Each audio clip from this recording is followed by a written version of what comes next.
I was sold at 18 to a stranger who didn't want me, but his children loved me before he ever could. This is my story. From the auction block to a home I never expected. Stay until the end, hit that like button, and comment what city you're watching from so I can see how far my story has traveled. The sun was merciless that August afternoon, beating down on the wooden platform like a punishment from above. Elena Ward stood there with her hands clasped in front of her worn cotton dress, trying to hold on to the last shreds of her dignity while dozens of eyes crawled over her like insects.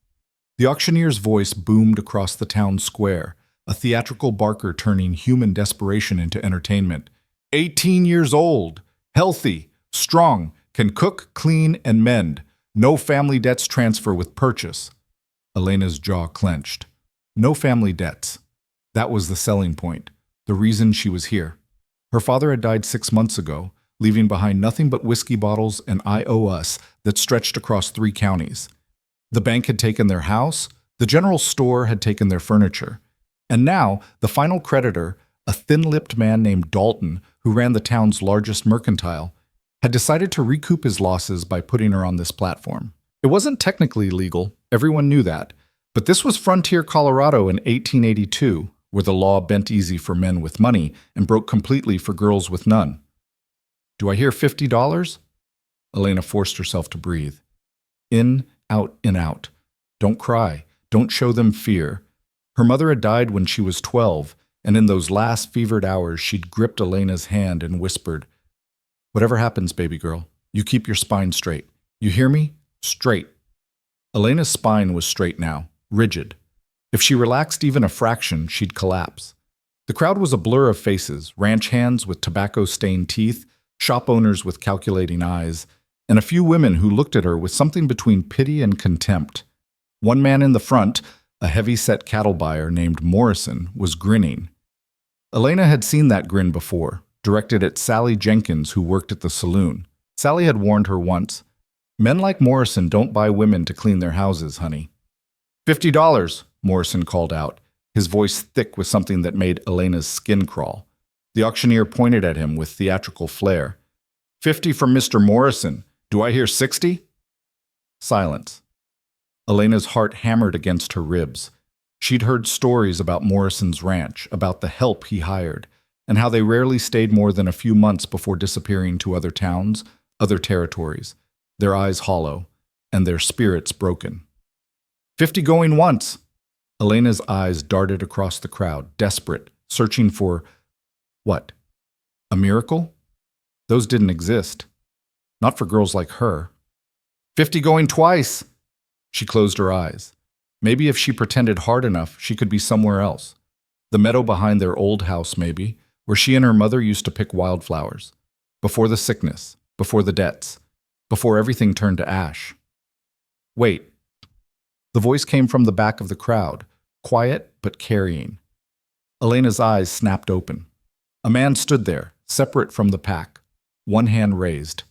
He was tall, well over 6 feet, with broad shoulders that filled out a simple work shirt. His face was weathered in the way of men who spent their lives outdoors, with deep lines around his eyes and a jaw that looked like it had been carved from the same granite that jutted from the nearby mountains. His hair was dark, streaked with early silver at the temples, despite the fact that he couldn't have been much past 35. But it was his eyes that caught her, gray as a winter sky, and just as cold. He wasn't looking at her the way Morrison was. In fact, he wasn't looking at her at all. His gaze was fixed somewhere over the auctioneer's head, his jaw set in what looked like grim resignation. $60, he said, his voice flat and emotionless. The auctioneer's eyes lit up with greedy delight. 60 from Mr. Hale! Mr. Do I hear 70? Morrison's grin had vanished. He turned to glare at the man, Hale, with naked hostility. 70, he spat. 80. Hale's response was immediate, still in that same dead tone, like he was negotiating for a plow, not a person. Morrison's face reddened. 90! 100, the crowd murmured.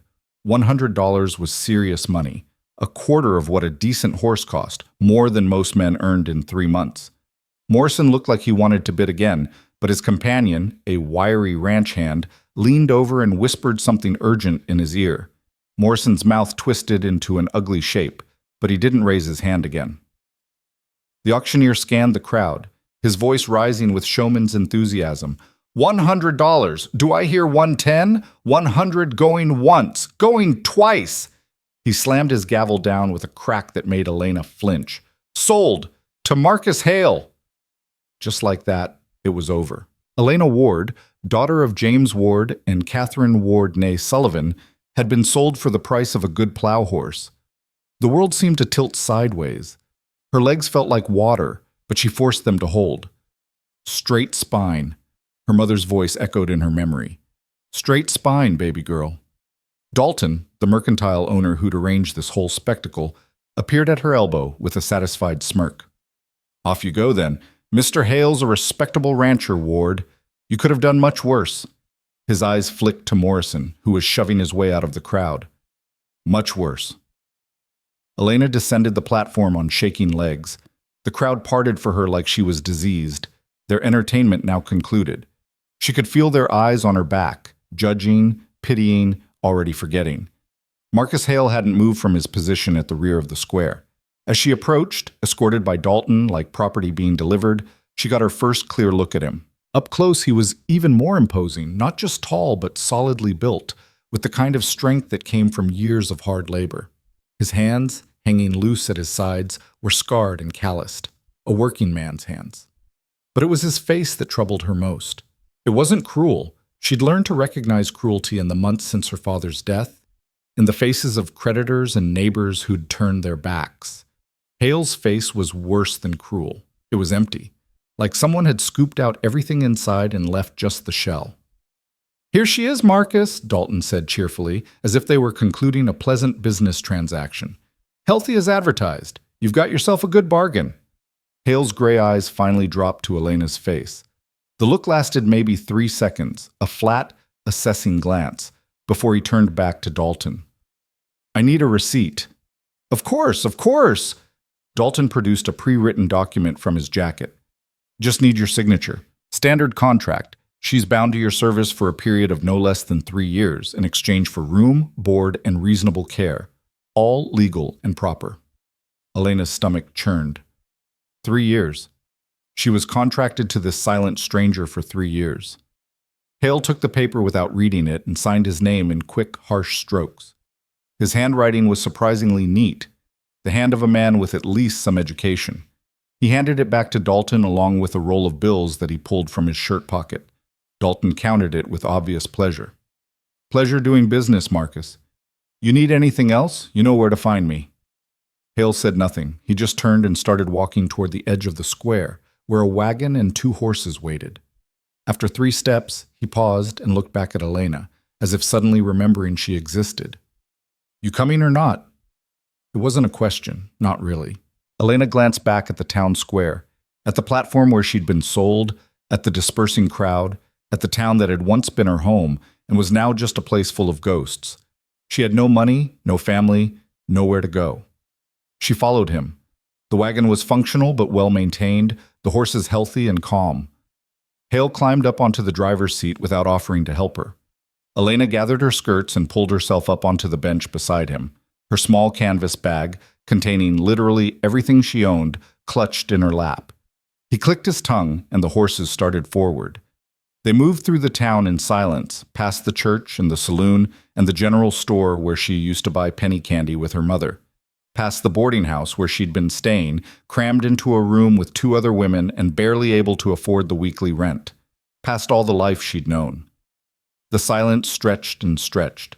Elena's hands gripped her bag so tightly her knuckles went white. She should say something. Thank him, maybe? For saving her from Morrison? But the words stuck in her throat, and the rigid set of Hale's shoulders didn't invite conversation. They left the town behind.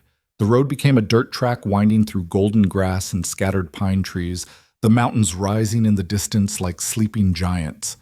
The sun was beginning its descent toward the western peaks, painting everything in shades of amber and rust. Finally, after what felt like hours but was probably only 30 minutes, Elena found her voice. How far is it? To your ranch? Hale didn't look at her. Another hour. Another silence. Elena tried again. I should thank you for... Don't. The word was sharp enough to cut. Elena's mouth snapped shut. I didn't do it for you, Hale continued, his eyes fixed on the road ahead. I did it because I need someone to take care of my kids, and you were the only option that wasn't going to rob me blind or run off in the night. Don't make it into something it's not. The words landed like slaps, each one stinging more than the last. Elena felt her face heat with humiliation and anger. I wasn't trying to... You'll have your own room. You'll cook, clean, and watch the children. You'll get 3 meals a day and clothes when you need them. The work's hard but fair. You stay for the 3 years in the contract, and then if you want to leave, you can leave. That's the arrangement. That's all it is. Elena bit down hard on her tongue to keep from saying something she'd regret. This was her life now. For 3 years, maybe longer if she had nowhere else to go. And this cold, distant man was her, what? Owner? Employer? The word husband flickered through her mind unbidden, and she shoved it away violently. This wasn't a marriage. This was a transaction. I understand, she said quietly. Good. They didn't speak again. The sun sank lower, the shadows lengthening across the grassland. The track climbed gradually, winding through stands of aspen that gleamed gold and white in the fading light. Elena had never been this far from town before. It felt like traveling to the edge of the world. Then, as they crested a low ridge, she saw it. The ranch spread across a wide valley, backed by the dark wall of mountains. The main house was 2 stories, built from logs with a wide front porch, larger and more substantial than she'd expected. There was a barn, a stable, several outbuildings, and extensive corrals. Cattle dotted the valley floor, small as toys at this distance. It was a real ranch, a successful one, by frontier standards. It's big, Elena said, unable to help herself. Hale's expression didn't change. It's work. They descended into the valley as dusk gathered. Up close, Elena could see that the ranch, while prosperous, had a slightly unkempt quality. Gardens overgrown, porch steps in need of repair, windows that could use a good washing. The mark of a house without a woman's hand, her grandmother would have said. Or maybe just the mark of a man who'd stopped caring about anything beyond the bare necessities. Hale pulled the wagon to a stop in front of the main house and climbed down. This time he did offer her a hand, a brief, impersonal grip, before turning toward the house. "Samuel!" he called out. "Kids?" The front door opened, and an older man emerged onto the porch. He was lean and grizzled, probably in his 60s, with a tobacco-stained beard and shrewd eyes that took Elena's measure in a single glance. "This is her?" he asked Hale. "This is her. Elena Ward, this is Samuel Yates. He runs the ranch hands and keeps the place from falling apart." Samuel nodded at her. "Ma'am?" His tone was neutral, waiting to see what she was before committing to an opinion. "Where are Owen and Clara?" Hale asked, a note of impatience creeping into his voice. "In the barn, last I saw, playing in the hayloft." Samuel's eyes flickered with something that might have been amusement. "They know something's happening. Been wound up all day." Hale's jaw tightened. "I'll get them. Samuel, show Miss Ward to the spare room, the one upstairs on the north side." He strode off toward the barn without another word, leaving Elena alone with Samuel. The older man gestured toward the house. "Come on then, I'll get you settled." The inside of the house was surprising. Elena didn't know what she'd expected, maybe a dark bachelor's hovel. But while it was clearly undermaintained, the bones of it were solid and even beautiful. The main room had a large stone fireplace, comfortable furniture worn from use, and wide windows that would let in good light during the day. There was a dining table large enough for 8, a kitchen area with a good iron stove, and stairs leading up to the second floor. "Used to be nicer," Samuel said, watching her take it all in. Marcus's wife, Margaret, she had a touch for making a place feel like home, but that was before. Elena wanted to ask before what, but Samuel was already climbing the stairs. She followed, her bag bumping against her leg. The second floor had 4 bedrooms opening off a central hallway. Samuel led her to the farthest one and pushed open the door. "This'll be yours. It's clean, at least. Margaret's sister stayed here sometimes, so there's bedding and such." The room was simple but adequate. A narrow bed with a faded quilt, a small dresser, a washstand with a pitcher and basin, and a window that looked out over the valley. After the boarding house room with its 3 cots and smell of other people's desperation, it felt like a palace. "Thank you," Elena said softly. Samuel nodded. "Dinner's at 6. Marcus is particular about that. Says kids need routine. You'll meet Owen and Clara then. Fair warning, they're not easy children. They've run off 4 housekeepers in the last 2 years." Elena's stomach dropped. 4? 4, Samuel confirmed. "They're testing you, see? Seeing if you'll stick. Last one made it 3 weeks before she caught the stage back to town." He paused at the doorway. "For what it's worth, I hope you're tougher than you look. Those kids need someone who'll stay." He left her alone in the small room. Elena set down her bag and sank onto the bed, her legs finally giving out. Her hands were shaking. Her whole body was shaking. She'd been sold. Brought to a stranger's house in the middle of nowhere. Expected to raise children who'd chased away 4 women before her. And the man who'd bought her couldn't even look at her without his face turning to stone. Elena pressed her fists against her eyes, willing herself not to cry. Crying was a luxury she couldn't afford. She'd learned that in the months after her father's death, when tears changed nothing and only made the creditors more impatient. Straight spine, baby girl. Elena took a shuddering breath and stood up. She unpacked her bag, 2 spare dresses, some undergarments, a hairbrush, a tin cup that had been her mother's, and a small Bible with her family's names written on the inside cover. Not much to show for 18 years of life. She washed her face in the basin, pinned her hair more neatly, and tried to compose herself. Whatever was coming next, she'd face it. What choice did she have? At 6 o'clock, she descended the stairs on quiet feet. Voices drifted from the kitchen, Samuel's low rumble, and 2 higher, younger voices engaged in some kind of argument. "I don't want another one. They always leave." "You don't even know her yet, Clara." "So?" "The last one was mean, and the one before that smelled funny." "That's because you put a dead mouse in her bureau drawer." "She deserved it. She called me difficult." Elena paused at the doorway to the kitchen, her heart pounding. Through the opening, she could see Marcus Hale standing by the stove, his back rigid. Samuel was setting plates on the table. And 2 children, twins, she realized with a start, identical in their fierce expressions, if not their gender, sat side by side on a bench, arms crossed in mirror images of stubbornness. The girl, Clara, saw her first. Her eyes went wide, then narrowed with suspicion. "Is that her?" The boy, Owen, turned to look. He had his father's gray eyes, sharp and assessing even at 6 years old. Marcus turned as well, his expression unreadable. "Owen, Clara, this is Miss Ward. She'll be taking care of you starting today. You'll treat her with respect." "Will she stay?" Clara demanded. "Or is she going to run away like the others?" Marcus's jaw tightened. "That's enough." "But enough?" The sharp word silenced the girl, but her expression remained mutinous. Owen said nothing, just watched Elena with an unsettling intensity. Elena forced herself to step into the kitchen. "Hello," she said, trying to keep her voice steady and warm. "You can call me Elena, if you'd like." Clara's lip curled. "I don't like that name." "Clara," Marcus warned. Elena crouched down, bringing herself to eye level with the children. Her grandmother had taught her this. Never stand over a child if you want them to trust you. "That's all right. What would you like to call me?" The question clearly surprised them. Clara blinked, her hostility faltering for a moment. Owen tilted his head, studying her with new interest. "I don't know yet," Clara said finally. "I have to think about it." "That seems fair," Elena replied. "While you're thinking, maybe you can tell me what you like for dinner. I'll be doing the cooking from now on, so I should know what makes you happy." "The last lady couldn't cook," Owen said. His voice was softer than his sister's, more careful. Everything tasted like ashes. "Then we'll have to do better than that, won't we?"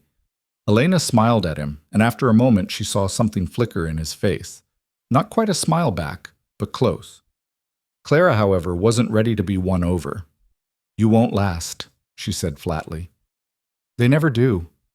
You'll leave just like all the others, and then Papa will be sad again, and everything will be terrible again." The words hit Elena like a physical blow, Not because they were mean, but because they were so achingly honest. This child had been abandoned over and over, and now she was armoring herself against the next inevitable heartbreak. Before Elena could respond, Marcus moved.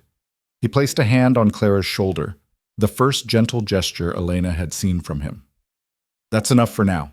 Let's eat." Dinner was a tense affair. Samuel had made beef stew, which was hearty but plain.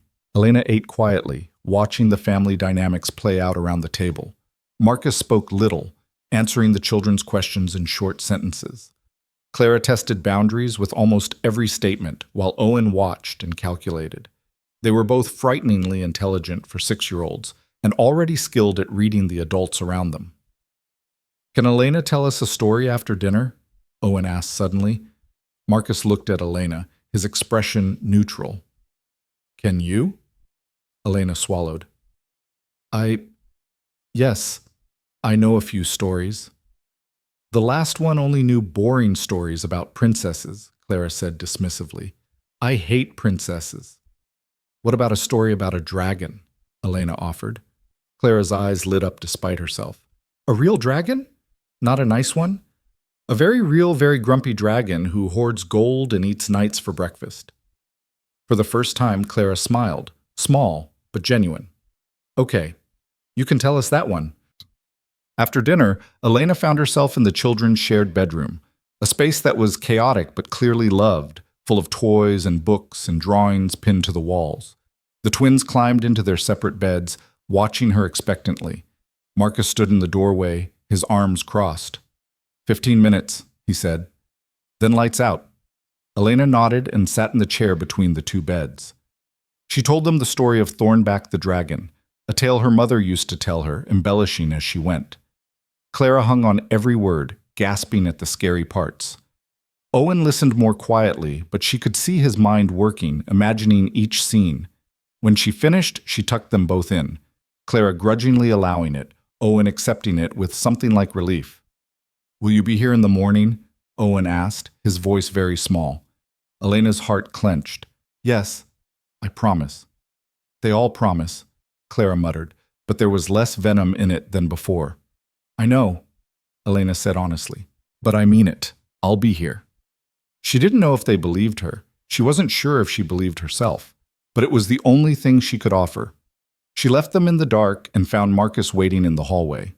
He looked at her for a long moment, something complicated moving behind his eyes. "They liked your story," he said finally. "They're good kids," Elena replied. "Scared, but good." Marcus's expression hardened again, walls slamming back into place. "Your room is down the hall. Be up by 5. There's breakfast to make and chores to start. The children wake at 6. "I understand." He turned to leave, then paused. Without looking back at her, he said, "Morrison would have destroyed you. That's the only reason I bid. Don't forget that. This isn't kindness, it's necessity." The words were meant to wound, to keep her at a distance, and they did wound. But Elena lifted her chin and kept her voice steady. "I won't forget, Mr. Hale, but necessity works both ways. You need me as much as I needed saving. I suggest we both remember that." For a moment she thought he might respond. But he just walked away, his heavy footsteps receding down the stairs. Elena returned to her small room and closed the door. She sat on the bed in the darkness, listening to the unfamiliar sounds of the ranch settling for the night. Somewhere an owl called.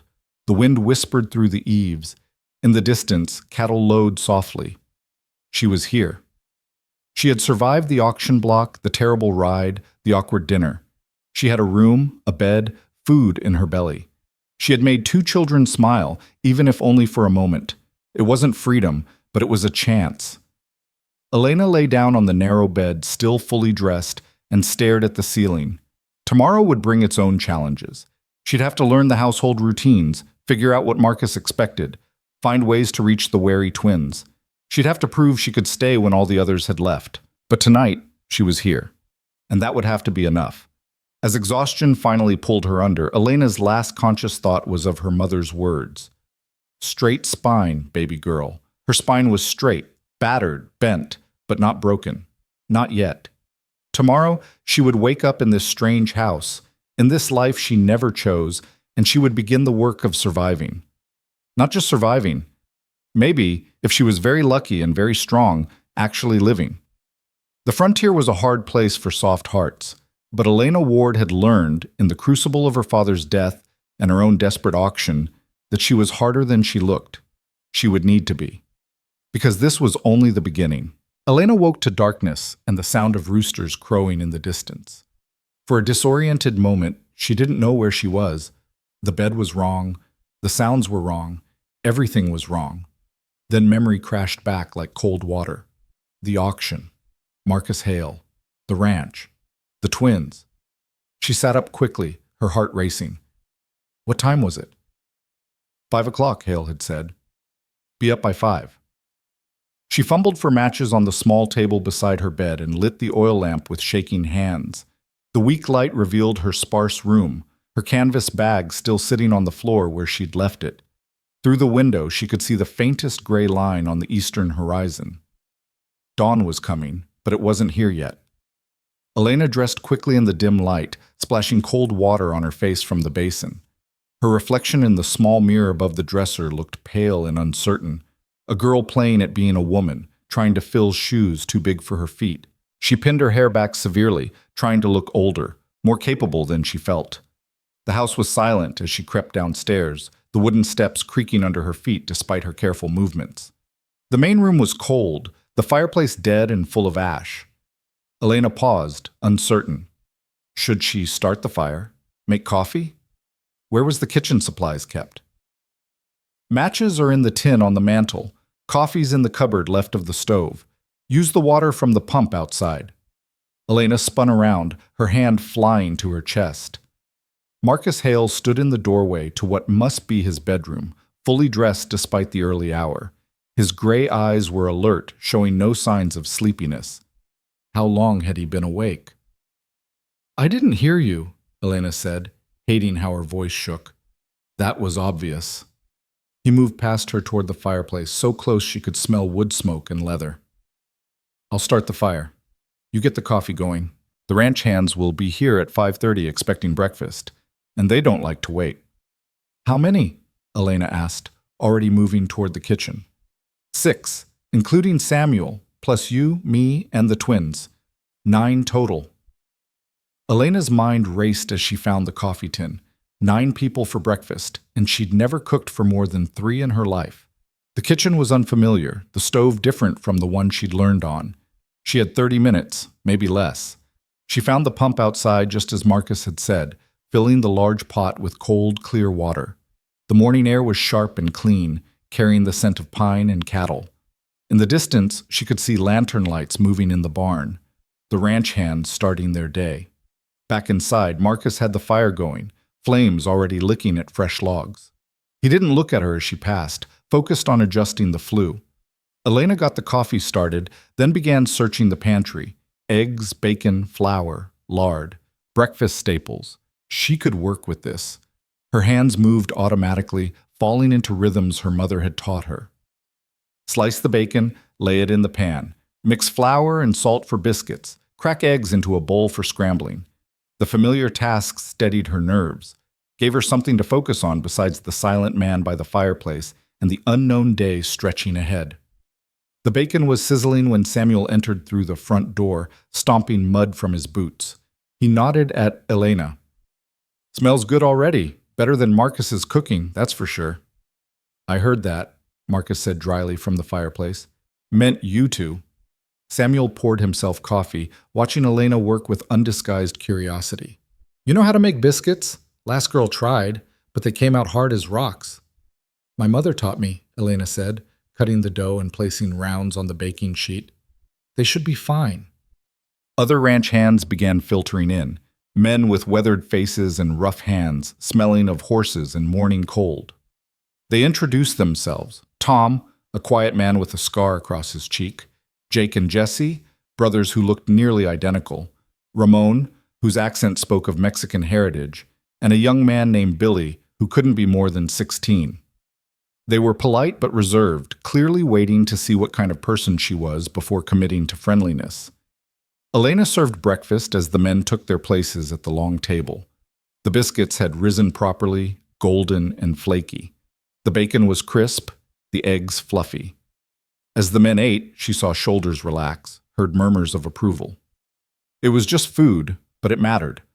On a working ranch, good meals were the foundation of morale. "Where are Owen and Clara?" Samuel asked Marcus around a mouthful of biscuit. "Still sleeping. I'll wake them after we eat." Marcus hadn't complimented the food, but Elena noticed he'd taken seconds of everything. "They know about her?" Tom asked, jerking his chin toward Elena. "They met last night." Marcus's tone discouraged further questions, but Samuel, clearly less intimidated by his boss's moods, pressed on. "How'd they take it?" "Like they always do. Suspicious." "Give 'em time," Samuel said. "They're good kids under all that armor." "They're terrors," Jesse corrected with a slight grin. "Remember when they put burrs in that one lady's bed? She left that same night." "That was after she locked them in their room for talking during lunch," Jake pointed out. "They were defending themselves." "By making her horse throw her the next day?" Ramon shook his head, but he was smiling. "Those two are vengeful little things." Elena's stomach tightened as she listened to the stories. Burrs in beds, tampering with horses, dead mice in drawers. These children weren't just testing boundaries. They were at war with any woman who tried to replace their mother. And now it was her turn to be the target. After breakfast, the men headed out to their day's work, checking fences, moving cattle, the endless labor of keeping a ranch running. Elena cleaned up the kitchen, very aware of Marcus still in the house, moving around upstairs. She heard his heavy footsteps, heard doors opening and closing, heard his low voice speaking to the children. Then came the sound of small feet on the stairs, reluctant and slow. Elena dried her hands on her apron and turned to face the twins as they entered the kitchen. Owen and Clara looked smaller in the morning light, vulnerable in their nightclothes with sleep-mussed hair. But their eyes were wide awake and wary, tracking Elena's every movement. "Good morning," Elena said gently. "Are you hungry?" Clara crossed her arms. "I want Papa to make breakfast." "I already ate with the hands," Marcus said, appearing behind them. "Miss Ward will feed you. Then you'll get dressed and do your morning chores." "I don't want her food," Clara insisted, her voice rising toward a whine. Marcus's expression hardened. "You'll eat what's served or you'll go hungry until lunch. Your choice." Clara's face crumpled, tears threatening, but Owen touched her arm gently. "Let's just try it," he murmured. "It smelled good before." The small kindness from brother to sister made Elena's chest ache. These children had only each other in their grief, building a fortress of two against the world. She served them smaller portions of what she'd made for the men: eggs, bacon, a biscuit each. Clara picked at her food with exaggerated disgust, but Owen ate steadily, occasionally glancing at Elena with those two old eyes. "It's good," he said quietly. "Better than Papa's." Marcus, pulling on his work coat by the door, made a sound that might have been amusement. "The bar is low. I'll be out checking the north pasture. Samuel knows where to find me if something comes up." He left without another word, the door closing firmly behind him. The silence he left was somehow louder than his presence. Elena took a breath. First day. First real test. "What are your morning chores?" "We have to feed the chickens and collect eggs," Owen said, "and check if the barn cats need food." "I can help with that," Elena offered. "We don't need help," Clara snapped. "We've been doing it ourselves for ages." "I'm sure you have, but I need to learn where everything is, so maybe you could show me? Consider it teaching instead of helping." Clara looked suspicious, but Owen nodded slowly. "Okay, but you have to do exactly what we say." "Deal." After they dressed, Elena followed the twins outside into the bright morning. The ranch looked different in full daylight, bigger, more complex. She could see the scope of the operation now, the careful organization required to keep it all running. Pastures stretched in every direction, divided by neat fencing. The barn was massive, with a hayloft visible through open doors. Chickens scratched in their enclosed run, and somewhere in the distance she could hear cattle lowing. Clara led the way to the chicken coop with the authority of a general commanding troops. She demonstrated the proper way to scatter feed, showed Elena where the nesting boxes were, and supervised as Elena carefully collected eggs into a waiting basket. Owen worked beside them more quietly, ensuring the water troughs were filled and checking for any signs of illness in the birds. They were competent children, Elena realized. Too competent for 6 years old. They'd been forced to grow up fast when their mother died, taking on responsibilities that should have still been years away.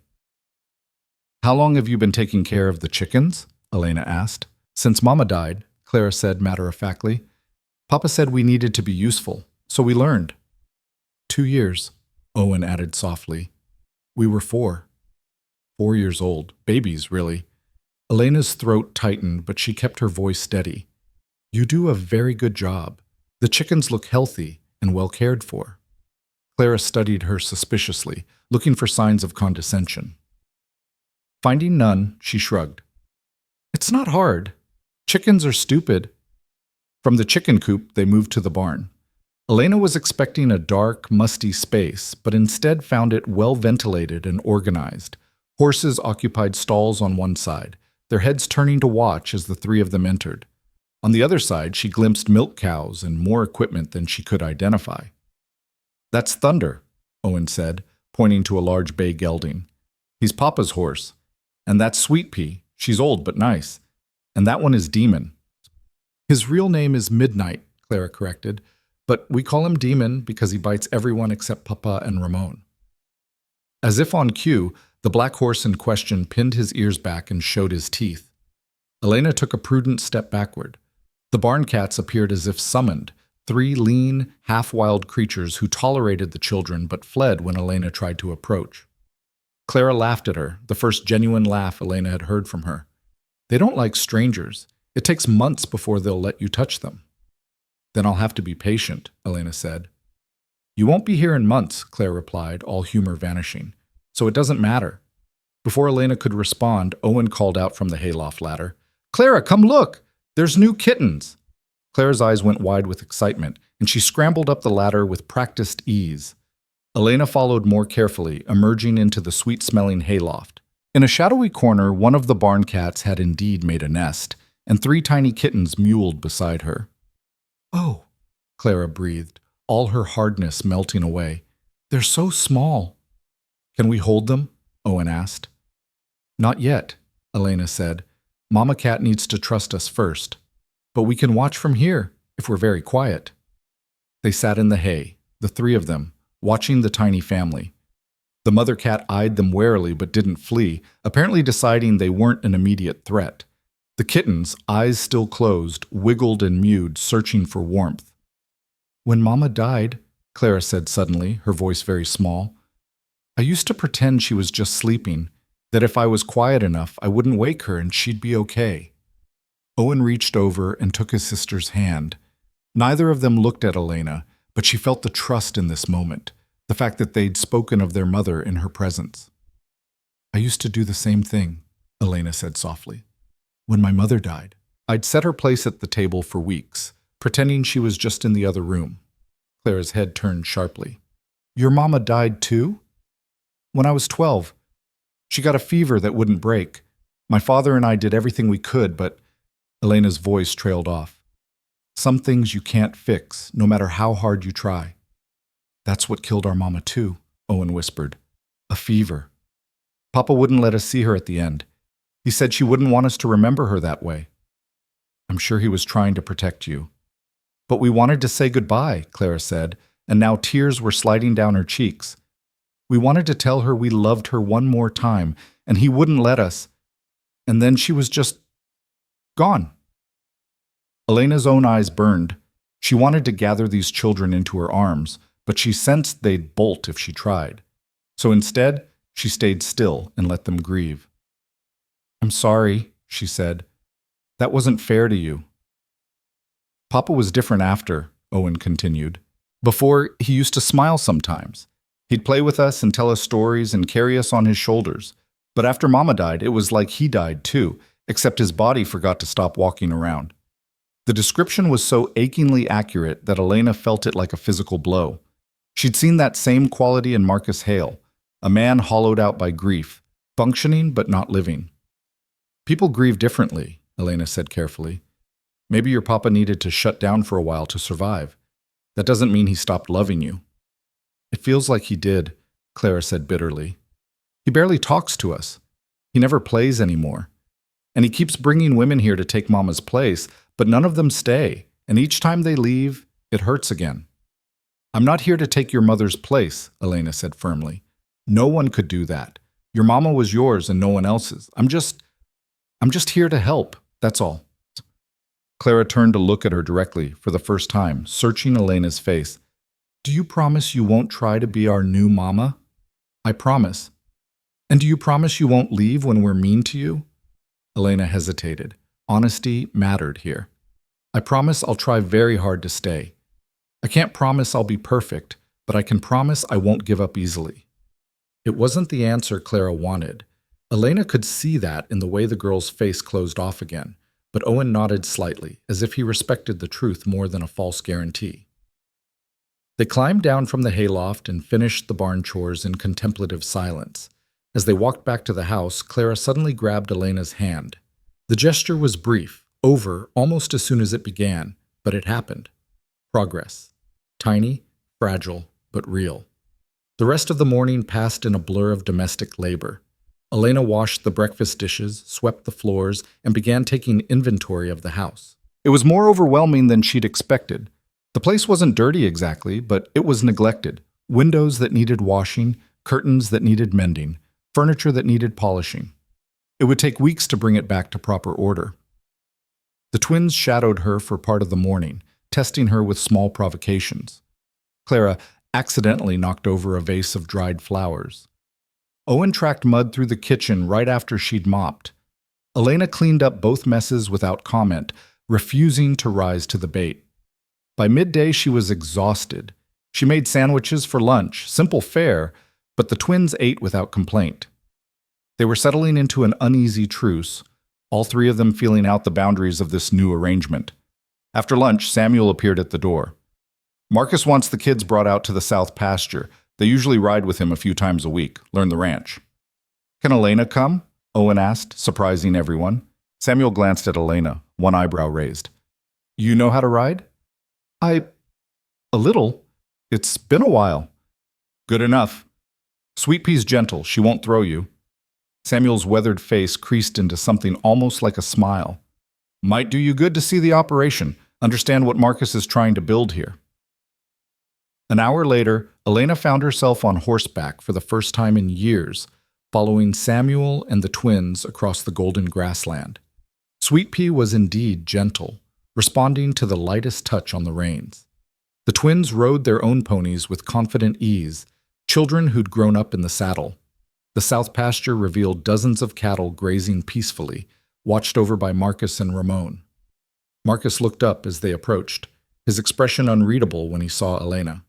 She wanted to see the ranch, Samuel said before Marcus could speak. Figure she ought to know what all the work's for. Marcus nodded slowly. Oh, and Clara, come help me check that calf over there, see if the leg's healing properly. The twins rode off eagerly, leaving Elena alone with Samuel. They sat on their horses in companionable silence, watching Marcus and the children work.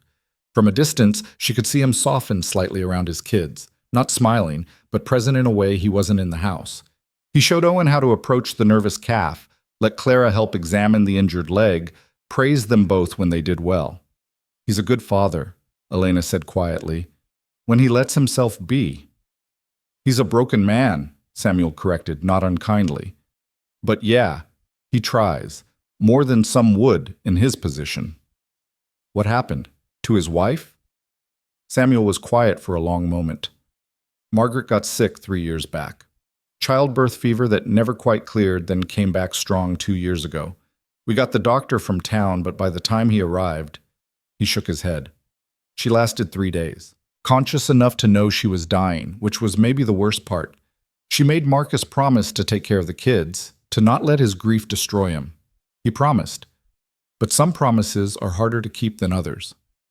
He bought me for the children, Elena said, understanding clicking into place. Not for himself. He bought you because those kids need stability, and he knows he can't give it to them. Not like this. Not while he's still half in the grave with Margaret. Samuel turned to look at her directly. You seem like a decent girl, Elena, but those children need someone who'll weather their storms and still be there in the morning. Can you do that? Elena watched Owen and Clara helping their father, their small faces serious and focused. She thought about the dead mice and the burrs in the bed, about 4 women who'd tried and failed to reach them. I don't know, she admitted, but I'm going to try. Samuel nodded, as if this answer satisfied him. That's all anyone can do. They returned to the ranch as the sun began its afternoon descent. The twins were chattering about the calf, about ranch business, their earlier hostility toward Elena seemingly forgotten, or at least set aside. Children were mercurial that way, Elena remembered from her own childhood. Grudges could be fierce, but also temporary, especially if you didn't feed them with anger. Dinner preparation began as the day cooled. Elena had found a cookbook in the kitchen, Margaret's, with handwritten notes in the margins. She chose a recipe for beef stew that seemed straightforward, working steadily while the twins did their homework at the kitchen table. Their schoolwork was supervised by Samuel, who turned out to have unexpected patience for teaching. Mama used to read to us every night, Clara announced suddenly, not looking up from her slate. Stories about knights and dragons and brave girls who saved kingdoms. Your papa mentioned you like dragon stories, Elena said, stirring the pot. Not just dragons, all kinds of things. But Papa doesn't read to us anymore. He says he's too tired. Elena glanced at Owen, who was carefully forming letters on his slate. Do you miss it? The reading? Every single day, Owen said softly. When Marcus came in for dinner, Elena made a decision. After the meal was cleared and the twins were preparing for bed, she approached him in the main room where he sat reviewing ledgers. Mr. Hale, may I speak with you? He looked up, surprise flickering across his face before his usual mask settled back into place. What is it? The children mentioned that their mother used to read to them every night. I'd like to continue that tradition, if you'll allow it. Marcus's jaw tightened. I don't need you to replace Margaret's routines. I'm not replacing anything, Elena said, holding her ground. I'm just reading to 2 children who miss being read to, unless you'd prefer to do it yourself. It was a challenge. Gentle, but unmistakable. Marcus stared at her for a long moment, something dark and painful moving behind his eyes. Fine, he said finally. But don't make a production of it. Just read and let them sleep. Thank you. Elena turned to leave, but his voice stopped her. Miss Ward, she looked back. They liked your dragon story last night. The admission seemed to cost him. So, thank you for that. It wasn't much, barely an acknowledgement, really, but it was something. Elena nodded and went upstairs. That night, she read to Owen and Clara from Margaret's book collection. She chose adventure stories, tales of courage and loyalty, and the twins listened with rapt attention. Clara fought sleep as long as she could, but eventually her eyes drifted shut. Owen lasted longer, but even he succumbed eventually. Elena tucked them in and was turning to leave when Owen's voice, muzzy with sleep, stopped her. Elena? Yes? I'm glad you came, even if Clara won't say it yet. The words settled into Elena's chest like warm stones. I'm glad too, Owen. Sleep well. The days that followed fell into a pattern. Wake before dawn, make breakfast, clean, teach the children, make lunch, more chores, dinner, stories, sleep. It was exhausting work, but honest work, and Elena found herself settling into the rhythm of it. The twins continued to test her, but their provocations became less vicious. Clara put salt in the sugar bowl. Elena tasted it, made a face, and simply got the correct sugar without comment. Owen forgot to tell her about a wasp nest near the woodpile. She got stung twice, but didn't yell at him, just treated the stings with mud and kept working.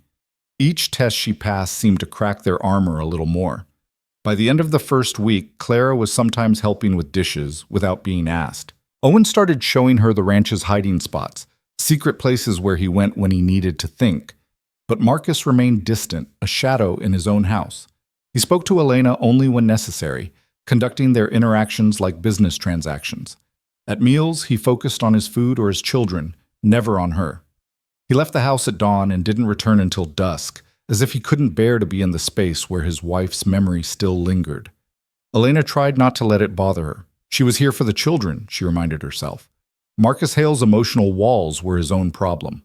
But sometimes, late at night when she couldn't sleep, she wondered what he'd been like before grief broke him. What kind of man earned such fierce loyalty from his ranch hands?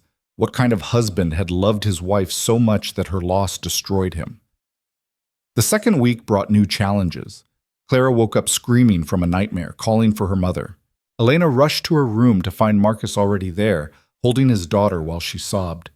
He looked up at Elena, his face stripped of its usual careful blankness, showing only raw pain.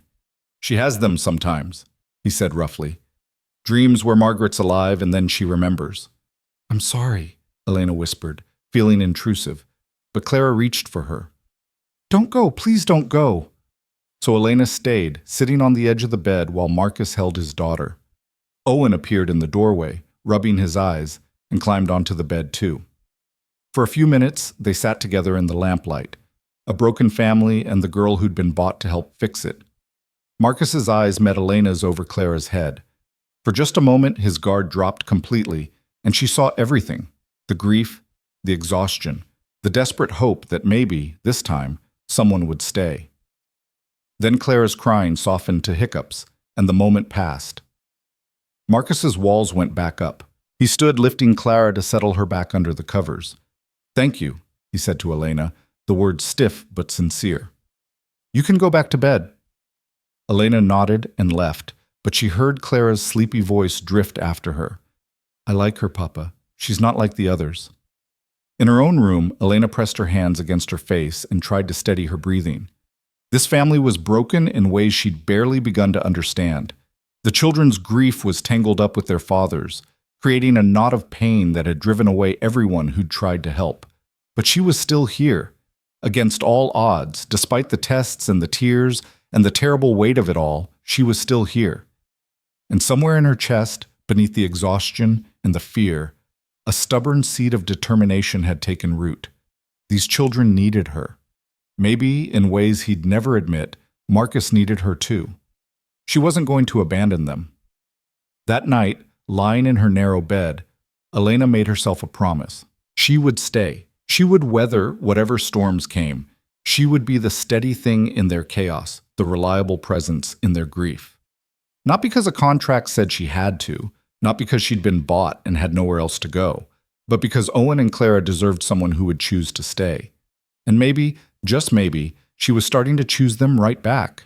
3 weeks had passed since Elena arrived at the Hale Ranch, and autumn was settling into the valley like a guest preparing for a long stay. The aspen trees had turned brilliant gold, and the morning air carried a sharp bite that warned of the winter to come. Elena had fallen into the rhythm of ranch life. The early mornings, the endless chores, the careful navigation of Marcus's silences, and the children's slowly thawing hearts. She was kneading bread dough one afternoon when Clara burst through the kitchen door, her face flushed with excitement. "Elena, come see! Owen found something in the creek." Elena wiped flour from her hands and followed the girl outside, where Owen stood by the water's edge holding something cupped in his palms. As she approached, he opened his hands to reveal a small turtle, no bigger than a silver dollar, its shell perfect and gleaming. "Can we keep him?" Owen asked, his eyes bright with hope. "We could make him a home in a box with water and rocks." "I don't know if your father would—" "Papa won't care," Clara interrupted. "He never cares about things like this anymore." The casual cruelty of the statement, not meant as cruelty at all, just as fact, hit Elena harder than she expected. But she pushed the feeling aside and crouched down to examine the turtle with proper seriousness. "He's beautiful. But you know, turtles are wild creatures. They don't always do well being kept." "We'll take good care of him," Owen promised. "Better than good. Perfect." Elena looked at their eager faces and couldn't bring herself to say no. "All right. But if he seems unhappy, we let him go. Deal?" "Deal." They spent the rest of the afternoon creating an elaborate turtle habitat in a wooden crate, arguing cheerfully about the proper arrangement of rocks and water. Elena watched them work, marveling at how different they seemed from the hostile, guarded children she'd met 3 weeks ago. Clara laughed freely now, at least when her father wasn't around. Owen had started seeking Elena out to share his thoughts, his observations about the world around them. It wasn't perfect. The twins still had moments of withdrawal, Times when grief hit them sideways and they retreated into themselves or each other, and they still spoke very little to their father, maintaining a careful distance as if afraid that getting too close would hurt somehow. Marcus, for his part, remained locked in his fortress of silence. He acknowledged Elena's presence with curt nods, occasionally commented on a meal being good or adequate, but never lingered to talk. He was a ghost in his own house, present but not participating, alive but not living. That evening, as Elena prepared dinner, Samuel came in from the range with a troubled expression. He found Marcus in the barn and spoke to him in low, urgent tones that Elena couldn't quite make out through the open window. But she saw Marcus's shoulders stiffen, saw him nod tersely. When Marcus came in for dinner, his face was tight with worry. He ate quickly, barely tasting the food, his attention somewhere far away. "Papa, are you okay?" Clara asked, her small voice uncertain. "I'm fine, Clara. Just ranch business." But his voice was strained, and even the children could hear it. After dinner, Marcus pulled Samuel aside again. Elena caught fragments of their conversation as she cleared the table. 6 head missing from the north pasture. Tracks heading toward the high country. Need to go at first light. "You want me to come with you?" Samuel asked. "No, I need you here. Tom and Ramon will ride with me. Should be back in 2 days, 3 at most." Elena's hand stilled on the dish she was washing. Marcus was leaving, for days. It would be just her and the children, alone on the ranch. Marcus appeared in the kitchen doorway, and for the first time since that night with Clara's nightmare, he looked directly at Elena. Really looked, his gray eyes searching her face. "I have to ride out tomorrow to track some missing cattle. Could be rustlers, could be wolves. Either way, I need to handle it." "I understand. Samuel and the other hands will be around during the day.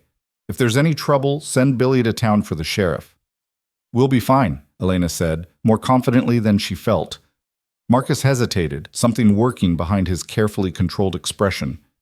"The children, they're warming up to you. Don't think I haven't noticed." It was the closest thing to a compliment he'd ever given her. Elena felt heat rise to her cheeks. They're good kids. They just needed someone patient enough to see it. The last woman who said that was gone within a week. The words were harsh, but there was something underneath them. Not quite trust, but maybe the beginning of it. "You've lasted longer than any of the others. Longer than I expected, honestly." "I'm not going anywhere, Mr. Hale." He studied her for another long moment, then nodded once and left to prepare for his departure. The next morning, Elena woke to find Marcus already gone, riding out before dawn with Tom and Ramon. The house felt different without him, emptier but also somehow lighter, as if his grief had been a physical weight pressing down on everything. The twins took the news of their father's absence with the resigned acceptance of children used to being left behind. "He goes sometimes," Owen explained as they fed the chickens, "following cattle or fixing fences far away. He always comes back." "Do you miss him when he's gone?" Elena asked. Clara shrugged. "Sometimes. But it's not that different from when he's here. He's always kind of away, even when he's standing right in front of us." The observation was devastating in its accuracy. Elena changed the subject, not trusting herself to respond without revealing too much emotion. The day passed normally, chores, meals, lessons. The turtle, whom the twins had named General Sherman for reasons Elena didn't quite understand, seemed content in his box. As evening approached, dark clouds rolled in from the west, and the wind picked up with a keening sound that made the horses restless in their stalls. "Storm's coming," Samuel observed at dinner. "Big one by the look of it. You 3 best stay inside tonight. Wind like this can take shingles off the roof." The storm hit just after sunset. Rain lashed against the windows, and thunder rolled across the valley like artillery fire. The twins pressed close to Elena as she read to them, flinching at each crack of lightning. "I don't like storms," Clara whispered. "Mama died on a night like this." Elena pulled the girl closer. "Your papa will be all right. He knows these mountains." "But what if he's not?" Owen's voice was small and frightened. "What if something happens and he doesn't come back?" "He'll come back, I promise." But even as she said it, Elena felt the weight of that promise. She had no way of knowing if Marcus was safe out there in the wilderness, tracking rustlers or wolves through the storm. All she could do was project confidence she didn't entirely feel and hope it was enough to calm the children's fears. She tucked them into bed and stayed until they fell asleep, listening to the storm rage outside. When she finally went to her own room, exhaustion pulled her under quickly despite the thunder. She didn't know what time it was when Clara's scream woke her. Elena bolted upright, her heart hammering. Another scream, high and terrified. She grabbed her shawl and ran down the hall in her nightgown, her bare feet slapping against the cold wooden floor. Clara's room was dark except for intermittent lightning flashes. Elena fumbled for the lamp, got it lit with shaking hands. Clara was sitting up in bed, her face flushed and her eyes glassy with fever. "Mama," she whimpered. "I want Mama." Elena pressed her hand to Clara's forehead and felt her stomach drop. The child was burning up, dangerously hot. "Owen," Elena called out, trying to keep her voice calm. "Owen, wake up." The boy appeared in the doorway, rubbing his eyes. Then he saw his sister and went very still. "Clara's sick." "Yes. I need you to be brave for me. Can you do that?" Owen nodded, his face pale. "Good boy. Run downstairs and pump cold water into the biggest pot you can carry. Then bring it up here with all the clean cloths you can find. Can you do that?" "Yes." Owen disappeared, and Elena heard his feet pounding down the stairs. She turned her attention back to Clara, who was shaking now despite the fever, her teeth chattering. "It's all right, sweetheart. I'm here. I'm going to take care of you." "I'm cold," Clara moaned. "So cold. I know, baby, I know." Elena stripped off the sweat-soaked nightgown and wrapped Clara in a light blanket. Fever was a monster she knew well. It had taken her mother, and before that, 2 of her childhood friends. You had to fight it hard and fast, or it would consume everything. Owen returned with water sloshing in a large pot, his thin arms straining under the weight. Elena soaked cloths in the cold water and began pressing them against Clara's burning skin, forehead, neck, wrists, feet. The girl whimpered and tried to pull away, but Elena held firm. "I need you to help me, Owen. Keep soaking these cloths and handing them to me. We have to get her fever down." They worked together through the long hours of the night, changing cloths as they warmed, trying to coax water past Clara's cracked lips, monitoring every change in her breathing. The storm raged outside, the wind howling like something alive and angry. Lightning illuminated the room in stark flashes, turning everything into a nightmare landscape of shadow and harsh light. Around midnight, Clara's fever spiked higher. She began thrashing in the bed, calling for her mother in a voice that broke Elena's heart. "Mama, Mama, where are you? I can't find you." "Shh, Clara, I'm here. You're safe. I want Mama. Why won't she come? Why won't she answer?" Owen burst into tears, pressing his fists against his eyes. "Clara, please, please stop." Elena pulled him close with one arm, while continuing to tend his sister with the other. "It's the fever talking, Owen. She doesn't know what she's saying. She's going to be all right." But even as she spoke the words, doubt clawed at her. Clara's fever wasn't breaking. If anything, it was getting worse, and she was so small, so fragile. How much could a 6-year-old body endure? Around 2 in the morning, Owen's breathing became labored. Elena touched his forehead, and her worst fear materialized. He was burning up too. "No," she whispered. "No, no, no." But denying it changed nothing. Owen's eyes were glazing over with the same feverish sheen as his sister's. Within minutes, he was shaking violently, his small body racked with chills. Elena stood frozen for a heartbeat, panic threatening to overwhelm her completely. Both children sick. Marcus gone. The storm making it impossible to ride for the doctor. She was alone with 2 desperately ill children, and if she failed, if they died. No, she couldn't think like that. Her mother had fought death for 3 days before losing. These children would not lose. She would not let them. "All right," she said aloud, forcing her voice to steadiness. "All right. We can do this." She got Owen into Clara's bed so she could tend them both at once. She worked with methodical determination, cold cloths, water, monitoring their breathing, whispering prayers to anything that might be listening. The hours blurred together into an endless cycle of fever and fear. Somewhere around 3 in the morning, the front door crashed open. Elena's head snapped up, her heart leaping into her throat. Had someone come? The doctor? Heavy footsteps pounded up the stairs. Samuel appeared in the doorway, his weathered face creased with worry. Billy saw the light and heard the commotion, came and woke me. What's happened? Both of them, Elena said, hearing the tremor in her voice. Fever. It came on so fast, Samuel, so fast. Samuel's face went gray. He moved closer, looking at the children, and Elena saw something terrible move behind his eyes. Recognition. Memory. This is how we lost Margaret, he said quietly. Started just like this. Sudden fever, both of them sick together, and then he cut himself off, but the implication hung in the air like smoke. Elena's blood ran cold. What are you saying? I'm saying this is bad, Elena. Real bad.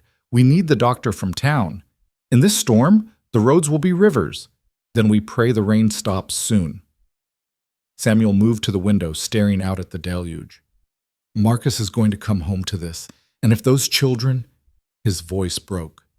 He won't survive it. Not again. The weight of those words settled on Elena's shoulders like a physical burden. She looked at Owen and Clara, both burning with fever, both calling for their dead mother in voices thin with pain. If they died while Marcus was gone, it would destroy him. Whatever was left of the man beneath the grief would shatter completely. They're not going to die, Elena said fiercely. I won't let them. Samuel turned to look at her, and in his expression she saw both hope and doubt warring for dominance. You can't fight death by willpower alone, girl. Watch me. For the next hour, Samuel helped her tend the children. He knew remedies Margaret had used: willow bark tea for fever, cool baths if the temperature got too high, specific pressure points that sometimes helped. They tried everything, working with desperate efficiency, but the fevers wouldn't break. Around 4:30, Clara began convulsing. Her small body went rigid, her eyes rolling back, her breath coming in terrible gasping rattles. Elena held her down, terrified the child would hurt herself, while Samuel ran for more cold water. Stay with me, Clara, Elena pleaded, tears streaming down her face. Please, baby. Please stay with me. Your papa needs you. Owen needs you. I need you. Please. The convulsion lasted an eternity, probably only a minute or two in reality, before Clara went limp, her breathing shallow but steady. Elena pressed her ear to the girl's chest and nearly sobbed with relief when she heard the heartbeat, rapid but strong. Owen was crying weakly, too sick to sit up but aware enough to be terrified for his sister. She's still here, Owen. She's fighting, and so are you. Both of you are fighters. You hear me? You're fighters, just like your papa. Samuel returned with fresh water, and they resumed their vigil. The night stretched on, hours that felt like years. Elena's arms ached from wringing cloths. Her back screamed from bending over the bed. Her eyes burned with exhaustion. But she didn't stop. Couldn't stop. Just before dawn, the storm finally broke. The rain slowed to a drizzle, then stopped entirely. The wind died down, and in the sudden silence, Elena could hear birds beginning their morning songs, oblivious to the drama playing out inside the house. And then, so gradual she almost missed it, she felt Clara's forehead and realized it was cooler. Not much, but enough to notice. Samuel, she whispered, I think it's breaking. Samuel touched Clara's face, then Owen's. His eyes widened. Mother of mercy, you might be right. Over the next hour, as weak sunlight filtered through the windows, both children's fevers slowly, agonizingly, slowly began to drop. Their breathing steadied. The terrible flush in their cheeks faded to a more natural pink. They slipped from fevered delirium into genuine sleep. Elena sat back against the wall, her whole body trembling with exhaustion and relief. Samuel sank into the chair by the bed, his face in his hands. You did it, he said, his voice rough. I don't know how, but you did it. We did it, Elena corrected, but the words came out slurred. The room was tilting sideways, and she realized dimly that she hadn't slept, hadn't eaten, hadn't rested in over 12 hours. Adrenaline had kept her upright, but now that the crisis was passing, her body was demanding payment. Easy, Samuel said, suddenly beside her, helping her to her feet. Let's get you to your room before you collapse right here. The children. I'll watch them. Billy can help. You've done your part, girl. Now you need to rest before you make yourself sick, too. Elena wanted to argue, but her legs were buckling. Samuel half carried her to her room and helped her onto the bed. She was asleep before he'd even left the doorway. She woke to afternoon sunlight streaming through her window and the sound of voices downstairs. For a confused moment, she couldn't remember why she was so exhausted, why every muscle in her body ached. Then memory crashed back and she sat up so fast her head spun. The children. She had to check on the children. She stumbled down the hall to their room, her nightgown still damp with sweat and water from the night's ordeal. But when she pushed open the door, she found both twins awake, propped up on pillows, eating broth that Billy was carefully spooning to them. "Elena!" Owen's voice was weak but clear. "You're awake." "You were sleeping for so long," Clara added, her own voice a thin thread. "We were worried about you." Elena's eyes filled with tears. She crossed the room and knelt by the bed, taking each child's hand in hers. "You're all right. You're both all right." "Billy said we were really sick," Owen said. "He said you stayed up all night taking care of us." "Samuel said you saved our lives," Clara whispered. "Is that true?" Elena shook her head, unable to speak past the lump in her throat. She just held their small hands and let the tears come. Tears of relief, of exhaustion, of overwhelming gratitude that they were alive, they were here, they were going to be okay. "Don't cry," Clara said, and then she was crying too. "Please don't cry. We're sorry we were mean to you at first. We're sorry we tested you and tried to make you leave." "I'm not crying because I'm sad," Elena managed. "I'm crying because I'm happy, because you're here and you're safe and I—" She stopped, surprised by what she'd been about to say. "You what?" Owen asked. Elena looked at their faces, pale and thin from illness, but alive, so blessedly alive, and spoke the truth. "I love you both. I know I haven't been here long, and I know I'm not your mother and I never will be. But I love you, and I was so scared I was going to lose you." Clara launched herself into Elena's arms with a sob. Owen followed a second later. They clung to her, all three of them crying, while Billy tactfully slipped out of the room to give them privacy. "We love you too," Clara whispered against Elena's shoulder. "We didn't want to, but we do. We've loved you for weeks, but we were too scared to say it." "Why scared?" Elena asked gently. "Because everyone we love leaves," Owen said simply. "Mama left. Papa might as well have left, even though he's still here. The other ladies all left. We thought if we loved you, you'd leave too." "I'm not leaving," Elena said fiercely, pulling them closer. "I promise you, I am not leaving. Not now. Not ever, if you'll have me." They stayed like that for a long time, wrapped in each other's arms, healing something that went deeper than fever. When they finally pulled apart, Clara touched Elena's face with wonder. "You really mean it?" "I really mean it." A commotion downstairs broke the moment. The sound of horses, men's voices, boots on the porch. Elena's heart jumped. Marcus was home. She heard Samuel's voice low and urgent, speaking quickly. Then silence. Then footsteps on the stairs, heavy and fast. Marcus appeared in the doorway like a storm himself. 3 days of trail dust coating his clothes, his face haggard with exhaustion and something else. Fear. Samuel had told him. He knew what had happened. His eyes went immediately to the children, scanning them with desperate intensity. "Owen, Clara." "We're okay, Papa," Owen said. "We were sick, but Elena—" Marcus crossed the room in 3 strides and pulled both children into his arms, his face pressed against their hair. His shoulders shook, and Elena realized with shock that he was crying, silent, wrenching sobs that came from someplace deep and broken inside him. "I thought—" His voice cracked. "When Samuel told me, I thought I was going to lose you too. I thought—" "We're here, Papa," Clara said, patting his back awkwardly. "We're right here. Elena saved us." Marcus's eyes opened and found Elena's over the children's heads. And for the first time since she'd met him, there was no wall, no careful distance, just raw, overwhelming emotion, gratitude, relief, and something else she couldn't quite name.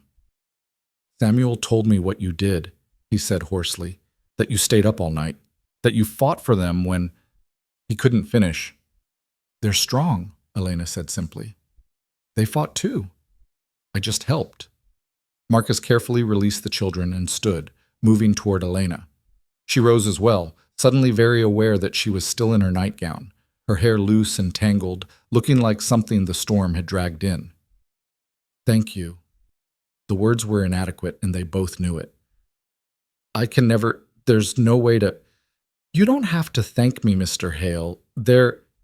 She stopped, realizing what she'd been about to say. "They're mine, too." But that wasn't true. Not really. She was just the hired help, the girl he'd bought at auction to care for his children. Except somewhere in the long night of fever and fear, something had shifted. The children had claimed her, and she'd claimed them back. She loved them. She'd faced down death for them. That changed things in ways that contracts and money couldn't define. Marcus saw it in her face. She knew he did. His expression shifted, something cracking in that impenetrable armor he'd built around himself.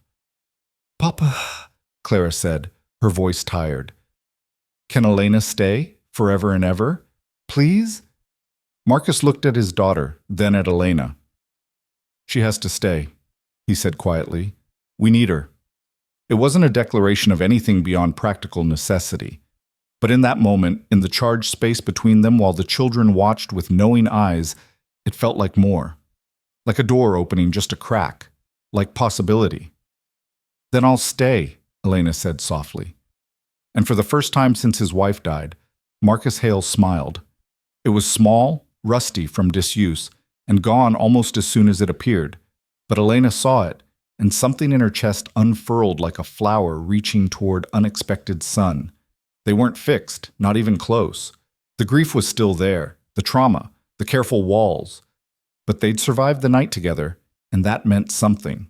In the days that followed, as the twins recovered their strength, the atmosphere in the house shifted in subtle but unmistakable ways. Marcus spoke more at dinner, asking about the children's day.